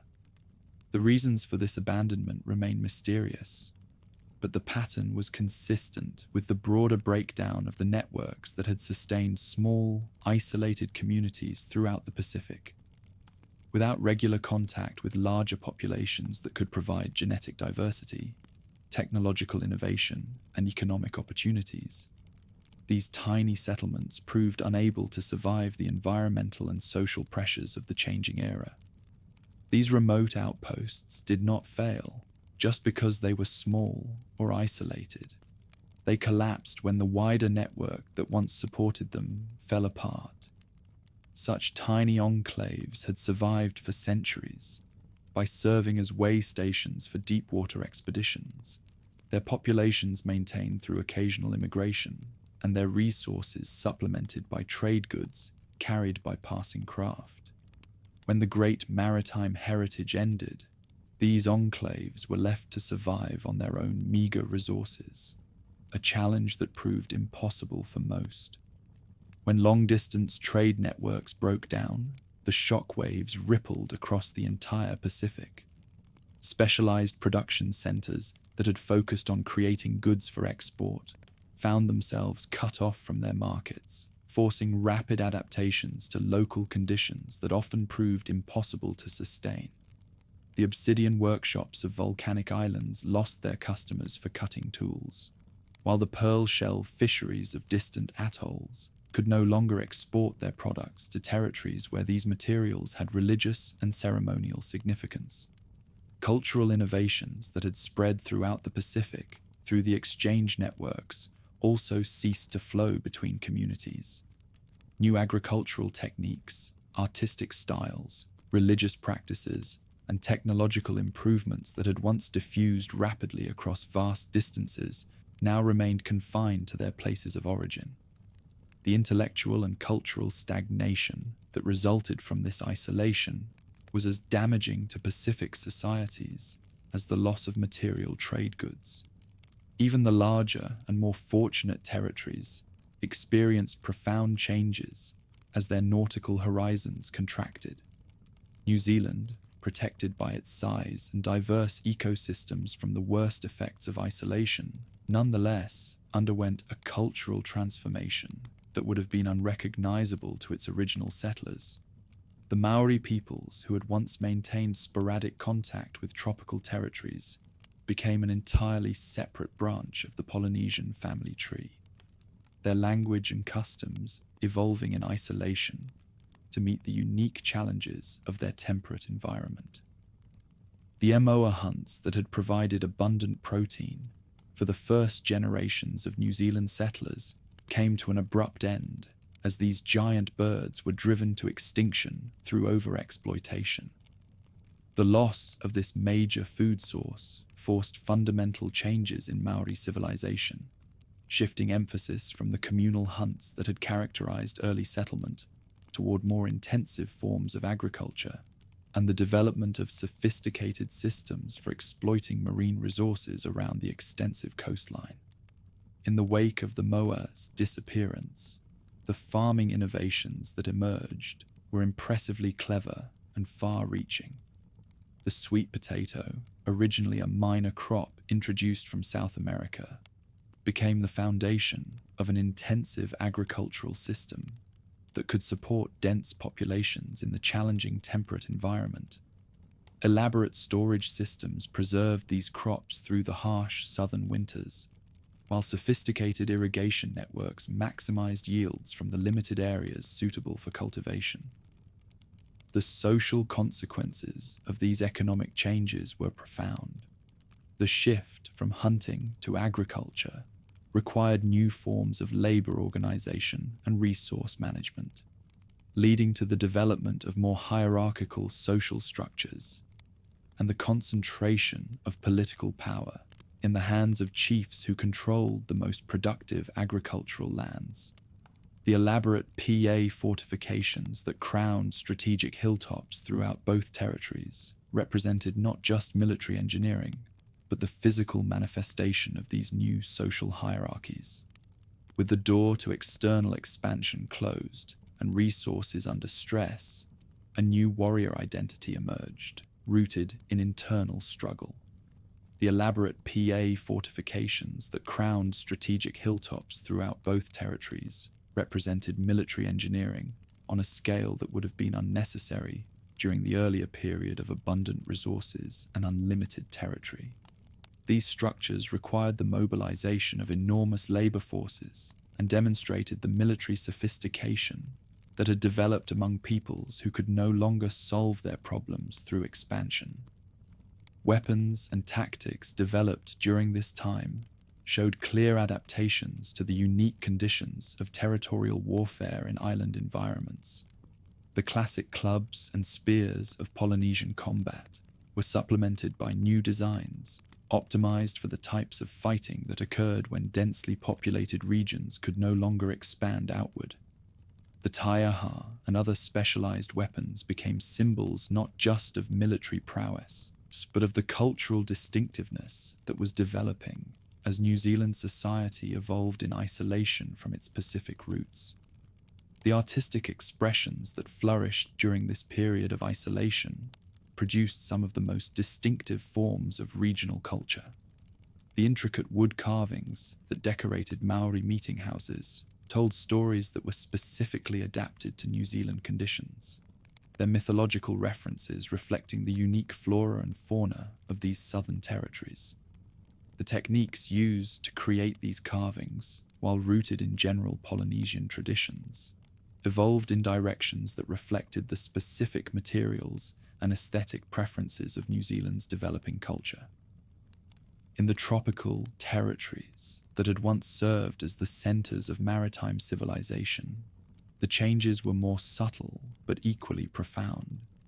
The great expeditionary heritage did not disappear overnight, but gradually contracted as each generation found fewer opportunities and incentives for deep-water passages.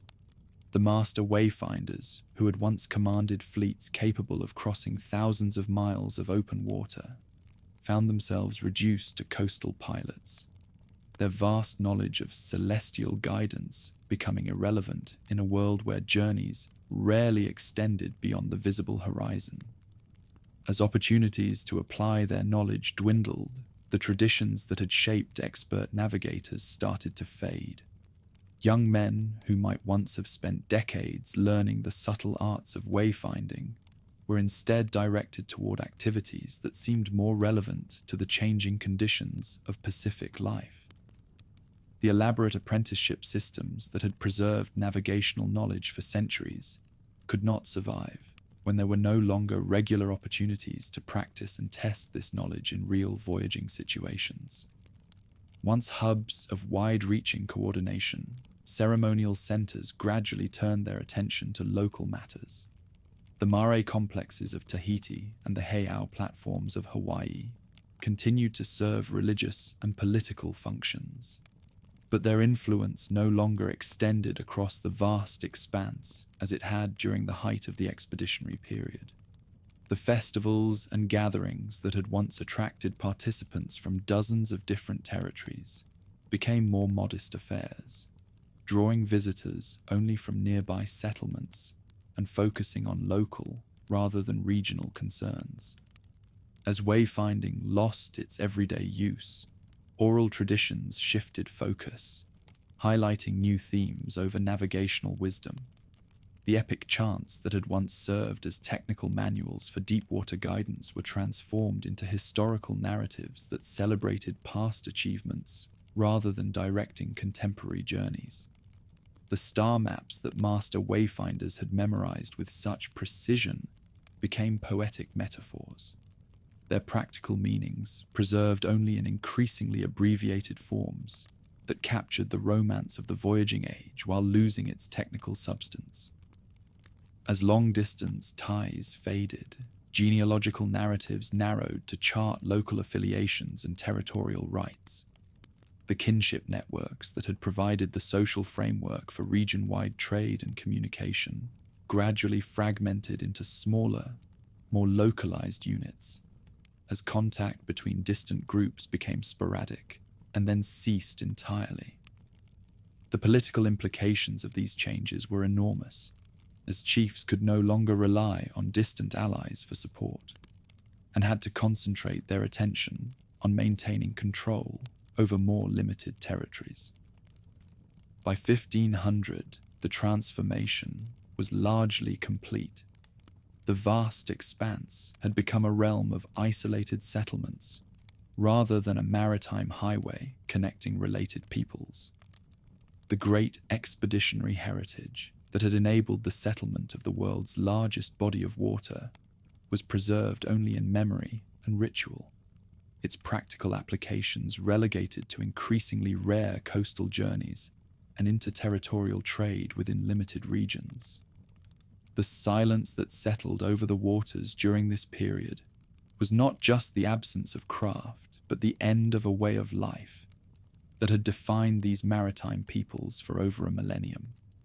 Yet even as the practical heritage of deep-water expeditions disappeared, the cultural achievements of the great age of exploration lived on in the stories, ceremonies, and sacred sites that these remarkable maritime peoples had created during their centuries of oceanic mastery.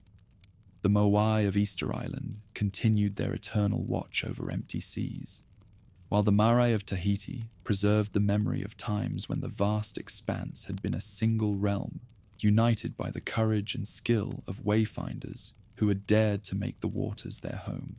Through the morning haze off the coast of Guam, Spanish galleon San Geronimo appeared like a floating mountain, her towering masts and billowing canvas unlike anything the Chamorro fishermen had ever seen. The year was 1521, and Ferdinand Magellan's weathered crew stumbled ashore seeking fresh water and provisions, bringing with them pathogens, technologies, and worldviews that would shatter the ancient rhythms of Pacific life forever. The age of Western contact had begun, and with it came forces that would transform the ocean's most accomplished maritime peoples into subjects of distant empires. The initial encounters between foreign explorers and Pacific islanders were marked by a profound mutual incomprehension that would define their relationship for centuries to come.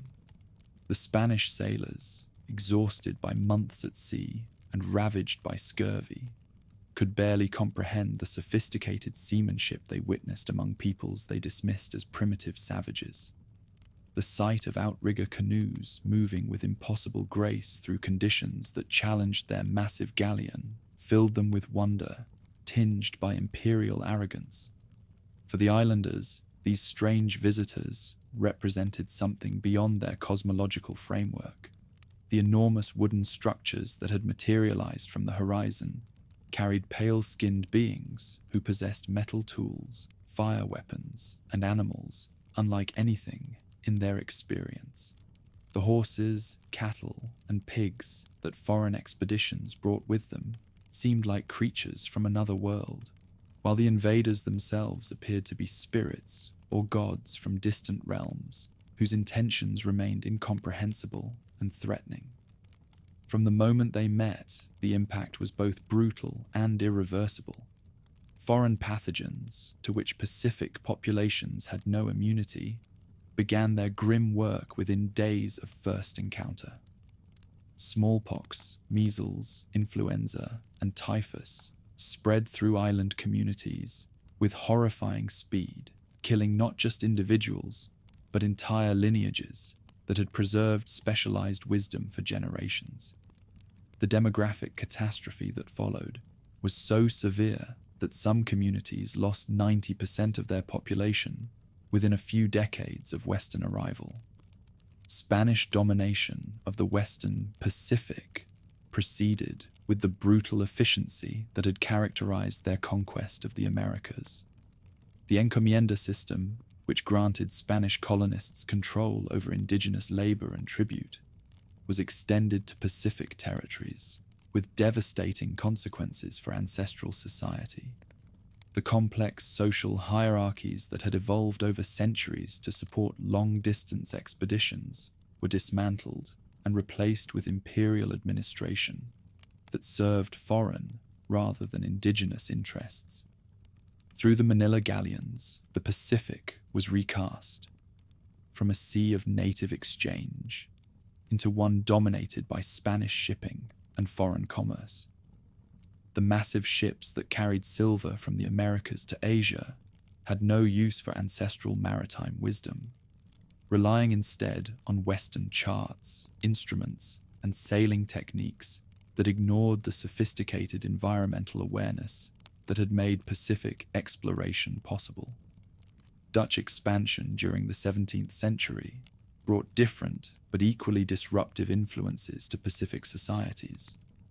The Dutch East India Company's methodical approach to imperial exploitation focused on identifying and controlling valuable resources, leading to the establishment of trading posts and administrative centers that disrupted ancestral economic relationships.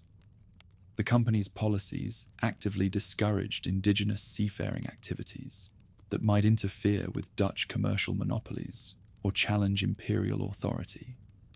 Abel Tasman's expeditions to New Zealand and the Pacific Islands in the 1640s marked the beginning of systematic Western mapping of territories that had been known to Pacific peoples for centuries.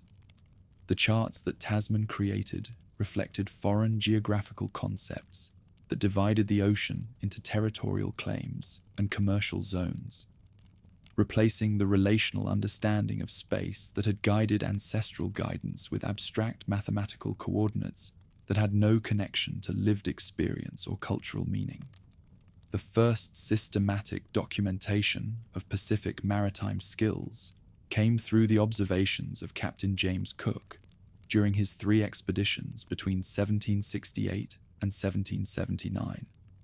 Unlike the conquistadors and merchants who had preceded him, the British explorer approached the Pacific with the methodical curiosity of the Enlightenment, recording detailed descriptions of canoe designs, sailing techniques, and the extraordinary abilities of native helmsmen.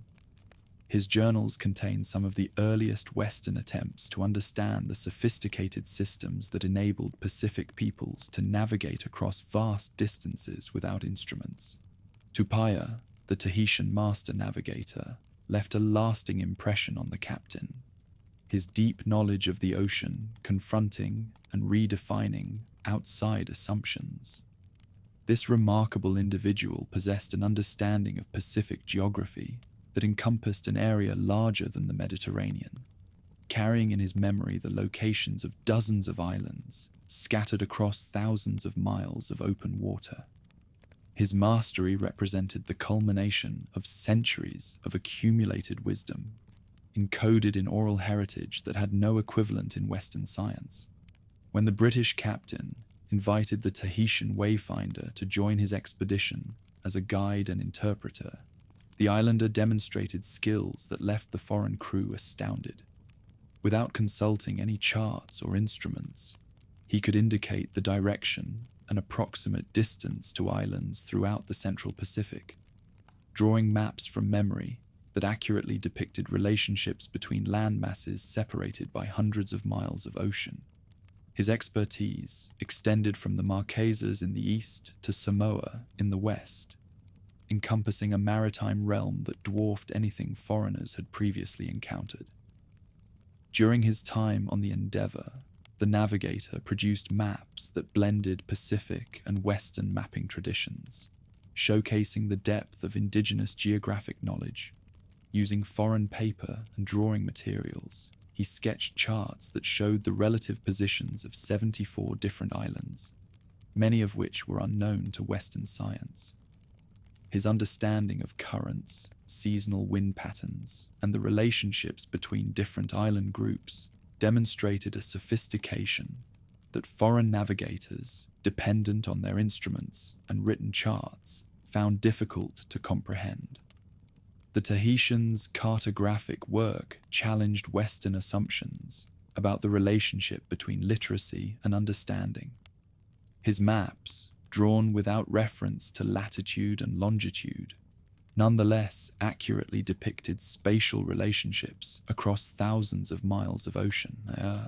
The techniques he used to represent distance, direction, and seasonal variations in sailing conditions revealed an understanding of Pacific geography that was both more comprehensive and more practical than anything available to foreign navigators of the period. His mastery wasn't limited to the physical world. The cultural wisdom he held was just as striking. He could recite genealogies that traced relationships between ruling families across dozens of different islands, providing a social map of the Pacific that complemented his geographical mastery. His understanding of seasonal ceremonies, religious practices, and political alliances enabled him to serve as a cultural interpreter who could explain not just where islands were located, but how their communities related to each other within the broader Pacific world. Having this master navigator on the Endeavour gave the British crew their first-hand look at traditional Pacific wayfinding. The Tahitian could determine the vessel's position by observing wave patterns invisible to foreign eyes, predict weather changes hours before they became apparent to his shipmates, and identify the presence of distant land through subtle environmental cues that the outsiders missed entirely. His demonstrations of these abilities forced the captain to acknowledge that Western maritime science, for all its instruments and mathematical precision, had overlooked entire categories of seafaring wisdom. By combining the navigator's knowledge with Western mapping techniques, they created charts that surpassed what either tradition could produce on its own. His corrections to Western maps of the Pacific were later validated by subsequent expeditions, while his predictions about wind patterns and seasonal conditions proved more reliable than foreign meteorological theories. The collaboration represented a brief moment when indigenous and Western systems worked together productively before imperial pressures made such cooperation impossible. This story's sorrow mirrored the larger decline of Pacific seafaring traditions after contact with the West. The great navigator died of fever in Batavia during the return passage, taking with him wisdom that represented centuries of accumulated understanding. His death symbolized the fragility of oral heritage when confronted by the epidemics, disruptions, and cultural upheavals that foreign domination brought to the Pacific. The loss was irreplaceable. His expertise had been unique even within his own society, representing a level of mastery that few individuals had ever possessed. The demographic catastrophe that followed Western arrival devastated the communities that had preserved and transmitted seafaring wisdom for over a millennium. Epidemics such as smallpox, measles, and influenza, against which Pacific populations had no immunity, swept through island communities with devastating effect. In Hawaii, the population declined from an estimated 300,000 at the time of first Western encounter to fewer than 40,000 by the 1890s. Similar collapses occurred throughout the Pacific, destroying not just human lives, but the social structures that had maintained complex systems across generations. Epidemics and social upheaval claimed the lives of master wayfinders, leaving lasting breaks in the passing down of seafaring knowledge. The training frameworks that had required decades to produce skilled navigators could not survive the demographic collapse that eliminated entire generations of potential teachers and students. Sacred chants that preserved directional information were forgotten when their keepers died, while the construction techniques for ocean-going vessels disappeared, as the craftsmen who possessed this understanding succumbed to introduced pathogens. The speed of population decline made it impossible to transfer complex systems to younger generations before the carriers died. Unlike simple crafts or basic survival skills that could be learned through observation and practice, the sophisticated arts of wayfinding required extended apprenticeships and constant reinforcement through practical application. When epidemic illness killed master navigators faster than they could train replacements, entire intellectual heritage vanished within a single generation. Foreign domination brought with it religious missions that viewed ancestral Pacific beliefs and practices as heathen superstitions to be eliminated. The spiritual dimensions of wayfinding, which had been integral to the success of Pacific maritime customs, came under systematic attack from Christian missionaries who sought to replace indigenous cosmologies with Western religious frameworks. The ceremonies that blessed new canoes, the rituals that honored ocean spirits, and the chants that encoded directional wisdom were all condemned as demonic practices that had no place in a Christian society. What made the missionary intrusion so destructive was its focus on unraveling the very roots of Pacific ways of knowing. The integration of practical and spiritual elements that had made ancestral wayfinding so effective was dismissed as primitive superstition, while the holistic understanding of the ocean environment that had enabled Pacific peoples to thrive in their aquatic realm was fragmented into discrete categories that Western science could more easily comprehend and control. Protestant missionaries, arriving in the early 19th century, brought with them not only new religious doctrines, but also technologies and social frameworks that rapidly displaced ancestral practices. The introduction of written language, while valuable in many respects, fundamentally altered the way understanding was preserved and transmitted. The oral customs that had maintained seafaring wisdom for centuries were either lost entirely or transformed into written records that captured only fragments of their original complexity and meaning. The conversion process involved systematic destruction of ancestral religious artifacts and ceremonial sites that had served as repositories for directional wisdom. Sacred objects that encoded information about star positions, seasonal cycles, and seafaring routes were burned as idolatrous, while the temples and ceremonial platforms, where this understanding had been taught and practiced, were either destroyed or converted to Christian purposes. The physical destruction of these cultural institutions eliminated not just religious practices, but the educational infrastructure that had sustained Pacific maritime customs. Colonial economies offered incentives that shifted focus away from ancestral seafaring and fishing practices. The development of sugar plantations, copra production, and other cash crop agriculture required labor forces that could not be spared for lengthy training in heritage seamanship.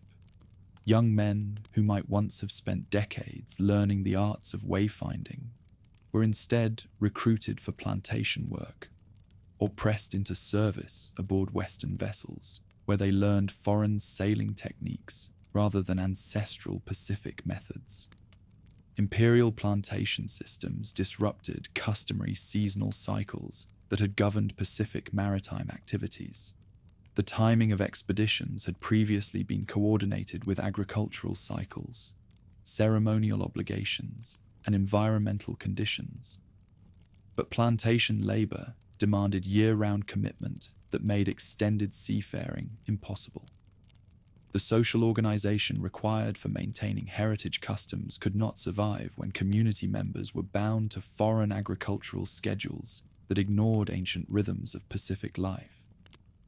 As Western shipbuilding practices spread, they edged out the long-standing traditions of Pacific maritime craftsmanship. The availability of metal tools, iron fastenings, and imported timber made foreign-style boats easier and cheaper to build than the sophisticated double-hulled canoes that had carried Pacific peoples across the ocean for over 1,000 years. The specialized understanding required to construct ancestral vessels became increasingly irrelevant as Western designs proved more practical for the new economic activities that imperial governments promoted. The decline of heritage shipbuilding eliminated one of the most important applications of Pacific aquatic wisdom. The construction of ocean-going vessels had required detailed understanding of wood selection, hull design, lashing techniques, and hydrodynamic principles that had taken centuries to develop and refine. When foreign boat-building methods made this expertise obsolete, one of the primary motivations for preserving ancestral seafaring mastery disappeared along with the practical applications that had kept this understanding alive. Imperial administrations throughout the Pacific actively discouraged heritage maritime practices that they viewed as obstacles to effective governance and economic development. The mobility that had characterized Pacific societies for centuries was seen as a threat to foreign control, making it difficult for administrators to collect taxes, enforce laws, or maintain accurate population records. Restrictions on inter-island travel effectively severed the connections that had maintained cultural unity across vast distances, fragmenting the Pacific world into isolated territories under Western dominance. Legal frameworks imposed by imperial governments recognized only foreign concepts of property and territorial sovereignty, invalidating the ancestral relationships that had governed access to ocean resources and island territories for centuries. The kinship networks that had facilitated safe passage between different island groups were replaced by administrative boundaries that could not be crossed without official permission. The free movement of people, goods, and understanding that had characterized the Pacific for over a millennium was replaced by bureaucratic controls that served foreign administrative convenience, rather than indigenous needs. Military conflicts between Western powers and Pacific societies accelerated the destruction of heritage aquatic capabilities. The superior firepower of foreign weapons made ancestral warfare obsolete, while the military defeats suffered by Pacific peoples undermined the authority of customary leaders, who had derived their power partly from their ability to organize and command maritime expeditions. The warrior customs that had motivated many ocean passages were replaced by imperial military systems that had no use for heritage Pacific fighting methods, or the vessels that had carried warriors between islands. The whalers, traders, and beachcombers, who followed in the wake of official expeditions, brought their own forms of cultural disruption to Pacific societies. These often rootless individuals introduced alcohol, firearms, and foreign trade goods that created new dependencies while undermining ancestral economic relationships. The demand for sandalwood, pearl shell, and other Pacific products integrated island economies into global markets that were controlled by Western merchants rather than indigenous leaders. Pacific societies underwent rapid change in the 19th century as imperial powers tightened their grip and introduced foreign systems of rule. The customary chiefs who had once organized major seafaring expeditions found their authority circumscribed by foreign officials, who recognized only those aspects of indigenous leadership that served Western interests. The elaborate ceremonial systems that had legitimized ancestral authority were either banned outright or transformed into colorful entertainment for foreign visitors. Educational systems established by imperial governments and missionary organizations taught Western understanding while systematically excluding heritage Pacific learning. Children who might once have learned to read wave patterns and star positions were instead taught foreign literacy and arithmetic. The schools that trained a new generation of Pacific Islanders for participation in dominated society had no place for the ancestral wisdom that had enabled their forebears to master the world's largest ocean. By the late 19th century, the transformation was nearly complete. The ocean that had once been a highway connecting related peoples had become an imperial frontier divided between competing Western empires. The heritage understanding that had enabled Pacific peoples to settle the world's largest ocean survived only in fragments, preserved by a few elderly practitioners whose skills were no longer relevant to the realities of dominated life. The ancient pathways across the Pacific had fallen silent, their achievements preserved only in the memories of scattered elders and the scholarly notes of foreign observers who had documented the final chapters of one of humanity's greatest adventures. In the pearl-grey hours before dawn, old Oceania sat on the black volcanic rocks of Hawaii's Kona coast, his weathered hands tracing patterns in the sand that his grandfather had taught him 70 years before. The marks looked like nothing more than random scratches to passing eyes, but to the aged fisherman, they represented the last fragments of a star map that had once guided vessels across 2,000 miles of open water. The wind carried salt spray across his face as he whispered the names of celestial guides that no longer had earthly students to remember them. Around him, the modern world of the 1840s pressed forward with relentless momentum. Steam-powered ships arrived weekly from San Francisco, bringing merchants, missionaries, and settlers who transformed the territories with each cargo hold of foreign goods and alien ideas. The great chiefs who had once commanded fleets of warcraft now wore Western suits, and sat in wooden churches, their mana redirected toward managing sugar plantations and negotiating with Haole businessmen who spoke of progress and profit rather than the sacred rhythms of sea and sky. Yet in hidden corners of this changing world, fragments of the ancient wisdom persisted like seeds waiting for favorable seasons.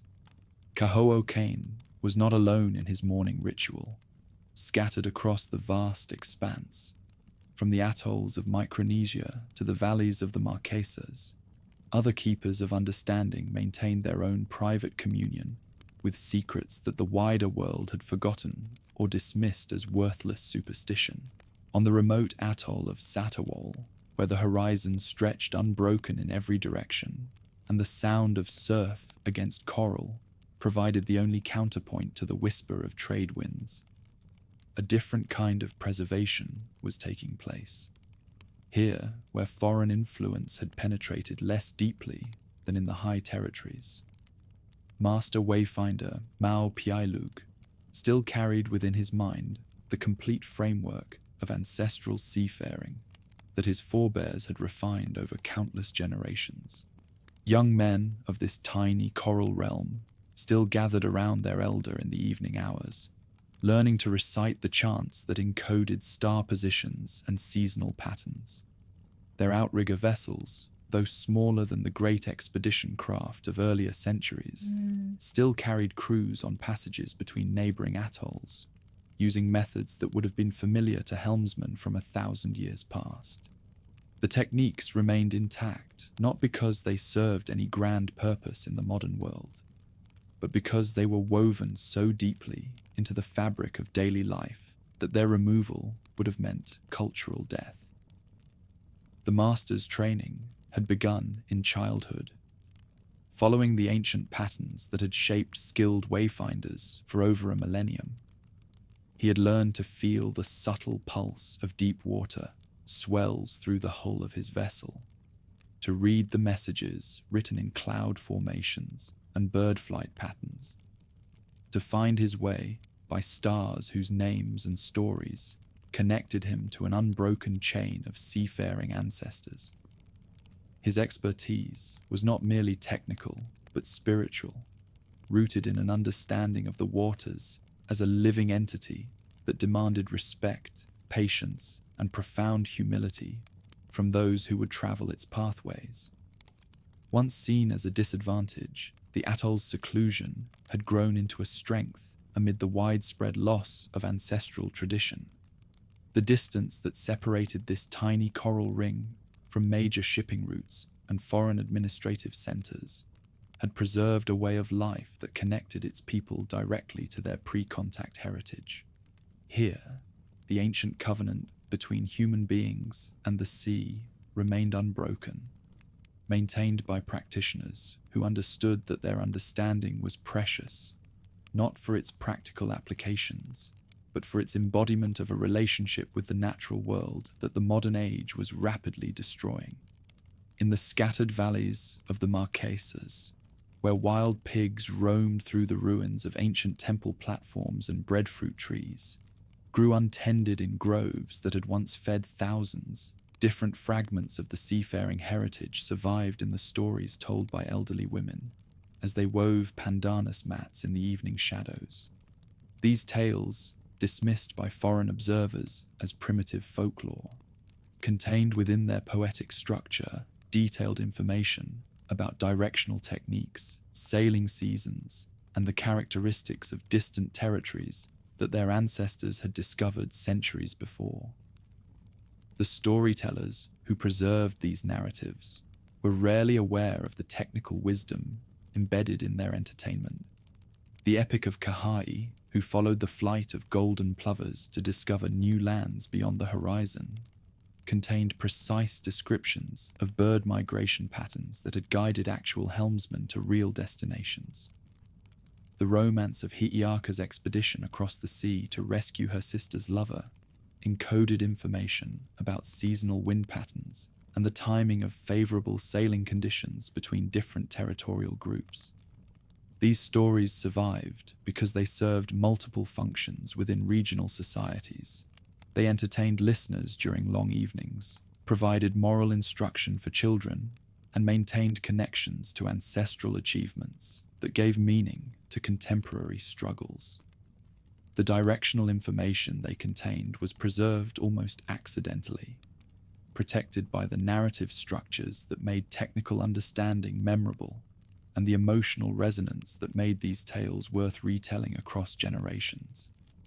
Within the chants of lineage spoken at Polynesian ceremonies lay subtle stores of navigational and geographical insight. The long recitations that traced family connections back through dozens of generations often included references to ancestral expeditions and the founding of settlements on distant shores, names that seemed merely poetic to foreign ears. The place where the wind changes, or island of the standing cloud, actually contained practical information about environmental conditions and directional landmarks that had guided ancient wayfarers to their destinations. While they held traces of navigational insight, the genealogies endured mainly because of their role in political structure and social identity.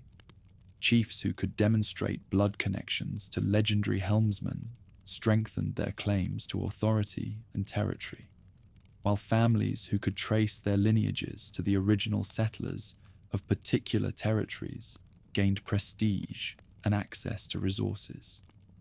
The geographical information embedded in these chants survived because it was essential to the social and political structures of regional societies, not because anyone recognized its value as technical understanding. On Easter Island, where the great statues gazed eternally across empty seas toward horizons that no expedition craft had crossed in centuries, the surviving population maintained their own forms of cultural recollection, despite the devastating changes that had reduced their numbers to fewer than 100 souls. The Rongorongo script that covered wooden tablets and stone monuments throughout the territory appeared to be a form of writing that had developed independently of any foreign influence, though its meanings remained mysterious even to those who possessed the tablets. Some of the aged inhabitants claimed that the symbols recorded ancient chants about the territory's discovery and settlement, while others suggested they contained information about the construction and transportation of the great statues that dominated the landscape. The few remaining masters of this script guarded their understanding jealously, perhaps recognizing that they were the last links to a cultural heritage that had once connected their isolated home to the broader regional world. The Moai themselves had become repositories of recollection in ways their creators had never intended. Each statue, though carved from the same volcanic stone, bore individual characteristics that reflected the artistic vision of different craftsmen and the spiritual requirements of different ancestral spirits. The positioning of the completed figures created sightlines across the territory that some observers believed encoded information about astronomical alignments and seasonal ceremonies, while the abandoned statues that dotted the landscape told stories about the final, desperate attempt to maintain contact with the gods who had once blessed their ancestors' expeditions.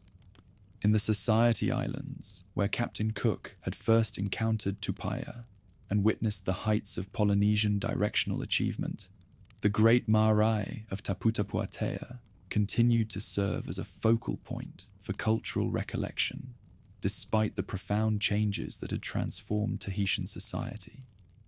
The massive stone platforms that had once coordinated seafaring activities across thousands of miles of water now hosted Christian ceremonies. But the oldest significance of the site persisted in the stories and practices of those who maintained its sacred character. Chants preserved by the caretakers of Taputapuatea spoke of the marae as the spiritual center of Polynesia, the source of blessings for every journey, and the place of ultimate loyalty for all wayfinders. These ritual recitations contain detailed descriptions of the sailing routes that connected the Society Islands to every other major territorial group in the region, along with information about the seasonal timing of favorable passages and the environmental signs that revealed the approach of distant lands. The understanding was fragmentary and often couched in metaphorical language that obscured its practical applications, but dedicated listeners could still extract technical information about wayfinding from these ceremonial performances. The chant that described the god Oro's expedition to establish his authority throughout the region actually contained a detailed description of the route from Tahiti to Hawaii, complete with information about the star bearings and seasonal winds that made such a passage possible. Similar repositories of directional recollection existed throughout Polynesia, hidden within religious practices and cultural customs that had survived the disruptions of the foreign period. In Samoa, the ceremonial exchanges that accompanied chiefly installations included recitations that traced the seafaring routes used by ancestral chiefs to establish their authority over distant territories. In Tonga, the elaborate funeral rites for members of the royal family incorporated chants that described the legendary expeditions of the Tui-Tonga and the establishment of tributary relationships with lands throughout the central region. Their endurance spoke to the way maritime success had become a foundational element of social and cultural identity. The chiefs who ruled these territories derived their authority partly from their connection to ancestral helmsmen, while the social hierarchies that governed daily life were justified by stories of heroic expeditions and divine guidance. The wisdom embedded in these political and religious structures survived because it was essential to the legitimacy of existing power relationships, not because anyone consciously valued it as technical information. Scattered across the landscape were silent reminders of the seafaring past, their meanings clear only to the initiated. The stone platforms that marked important ceremonial sites throughout Polynesia were often oriented towards specific points on the horizon where significant stars rose or set during particular seasons.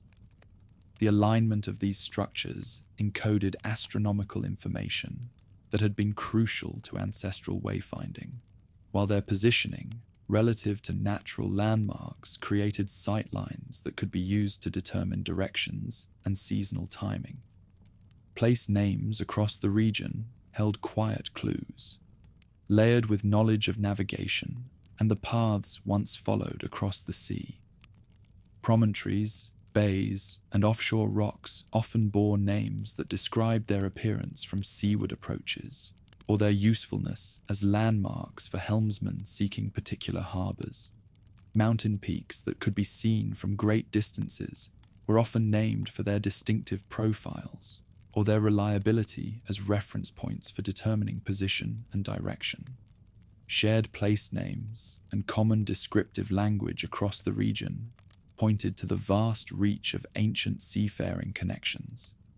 The word for place where vessels land appeared in variations throughout Polynesia, while terms for different types of winds, water conditions, and directional landmarks showed clear relationships that reflected common origins and extensive cultural exchange. Seasonal ceremonies that continued to mark important transitions in regional agricultural and social calendars also preserved fragments of seafaring wisdom, though their original meanings were often forgotten or transformed. The festivals that celebrated the return of migratory birds contained information about the timing of favorable sailing conditions, while the rituals that marked the appearance of particular star groups maintained understanding about celestial guidance that had once directed long-distance expeditions. These ceremonial observances survived because they served important functions in agricultural societies that depended on careful timing of planting and harvesting activities. The astronomical understanding they preserved was valued for its applications to farming rather than wayfinding. but the underlying observations and timing calculations remained essentially unchanged from those that had guided ancient wayfarers across thousands of miles of open water. Art from the post-contact era became a vessel for navigational memory, though its meanings were hidden in symbols understood only by the culturally initiated. The intricate tattoo designs that covered the bodies of high-ranking individuals frequently incorporated motifs that represented seafaring achievements, stellar observations, and the spiritual protection required for successful water travel.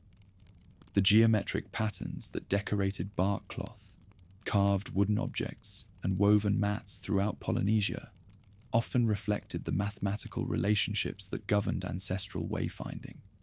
The angular measurements used to determine star positions, the proportional calculations required for dead reckoning, and the geometric principles that shaped the design of expedition vessels. These artistic customs maintained technical understanding in forms that were beautiful and culturally meaningful, ensuring their preservation even when their practical applications were no longer comprehended. Nowhere was preservation more striking than in the remote atolls of Micronesia, where communities like the Master's small coral island upheld entire wayfinding systems, still intact and in use, despite a world transformed by foreign influence. These territories, scattered across thousands of miles of empty water and connected only by occasional trading expeditions, had preserved their maritime heritage out of necessity rather than sentiment. On his atoll, the understanding that the elderly wayfinder carried in his mind represented an unbroken heritage that stretched back to the original settlement of the region. His comprehension of star guidance was not a reconstruction based on fragmentary evidence, but a living system that had been tested and refined through countless generations of practical application.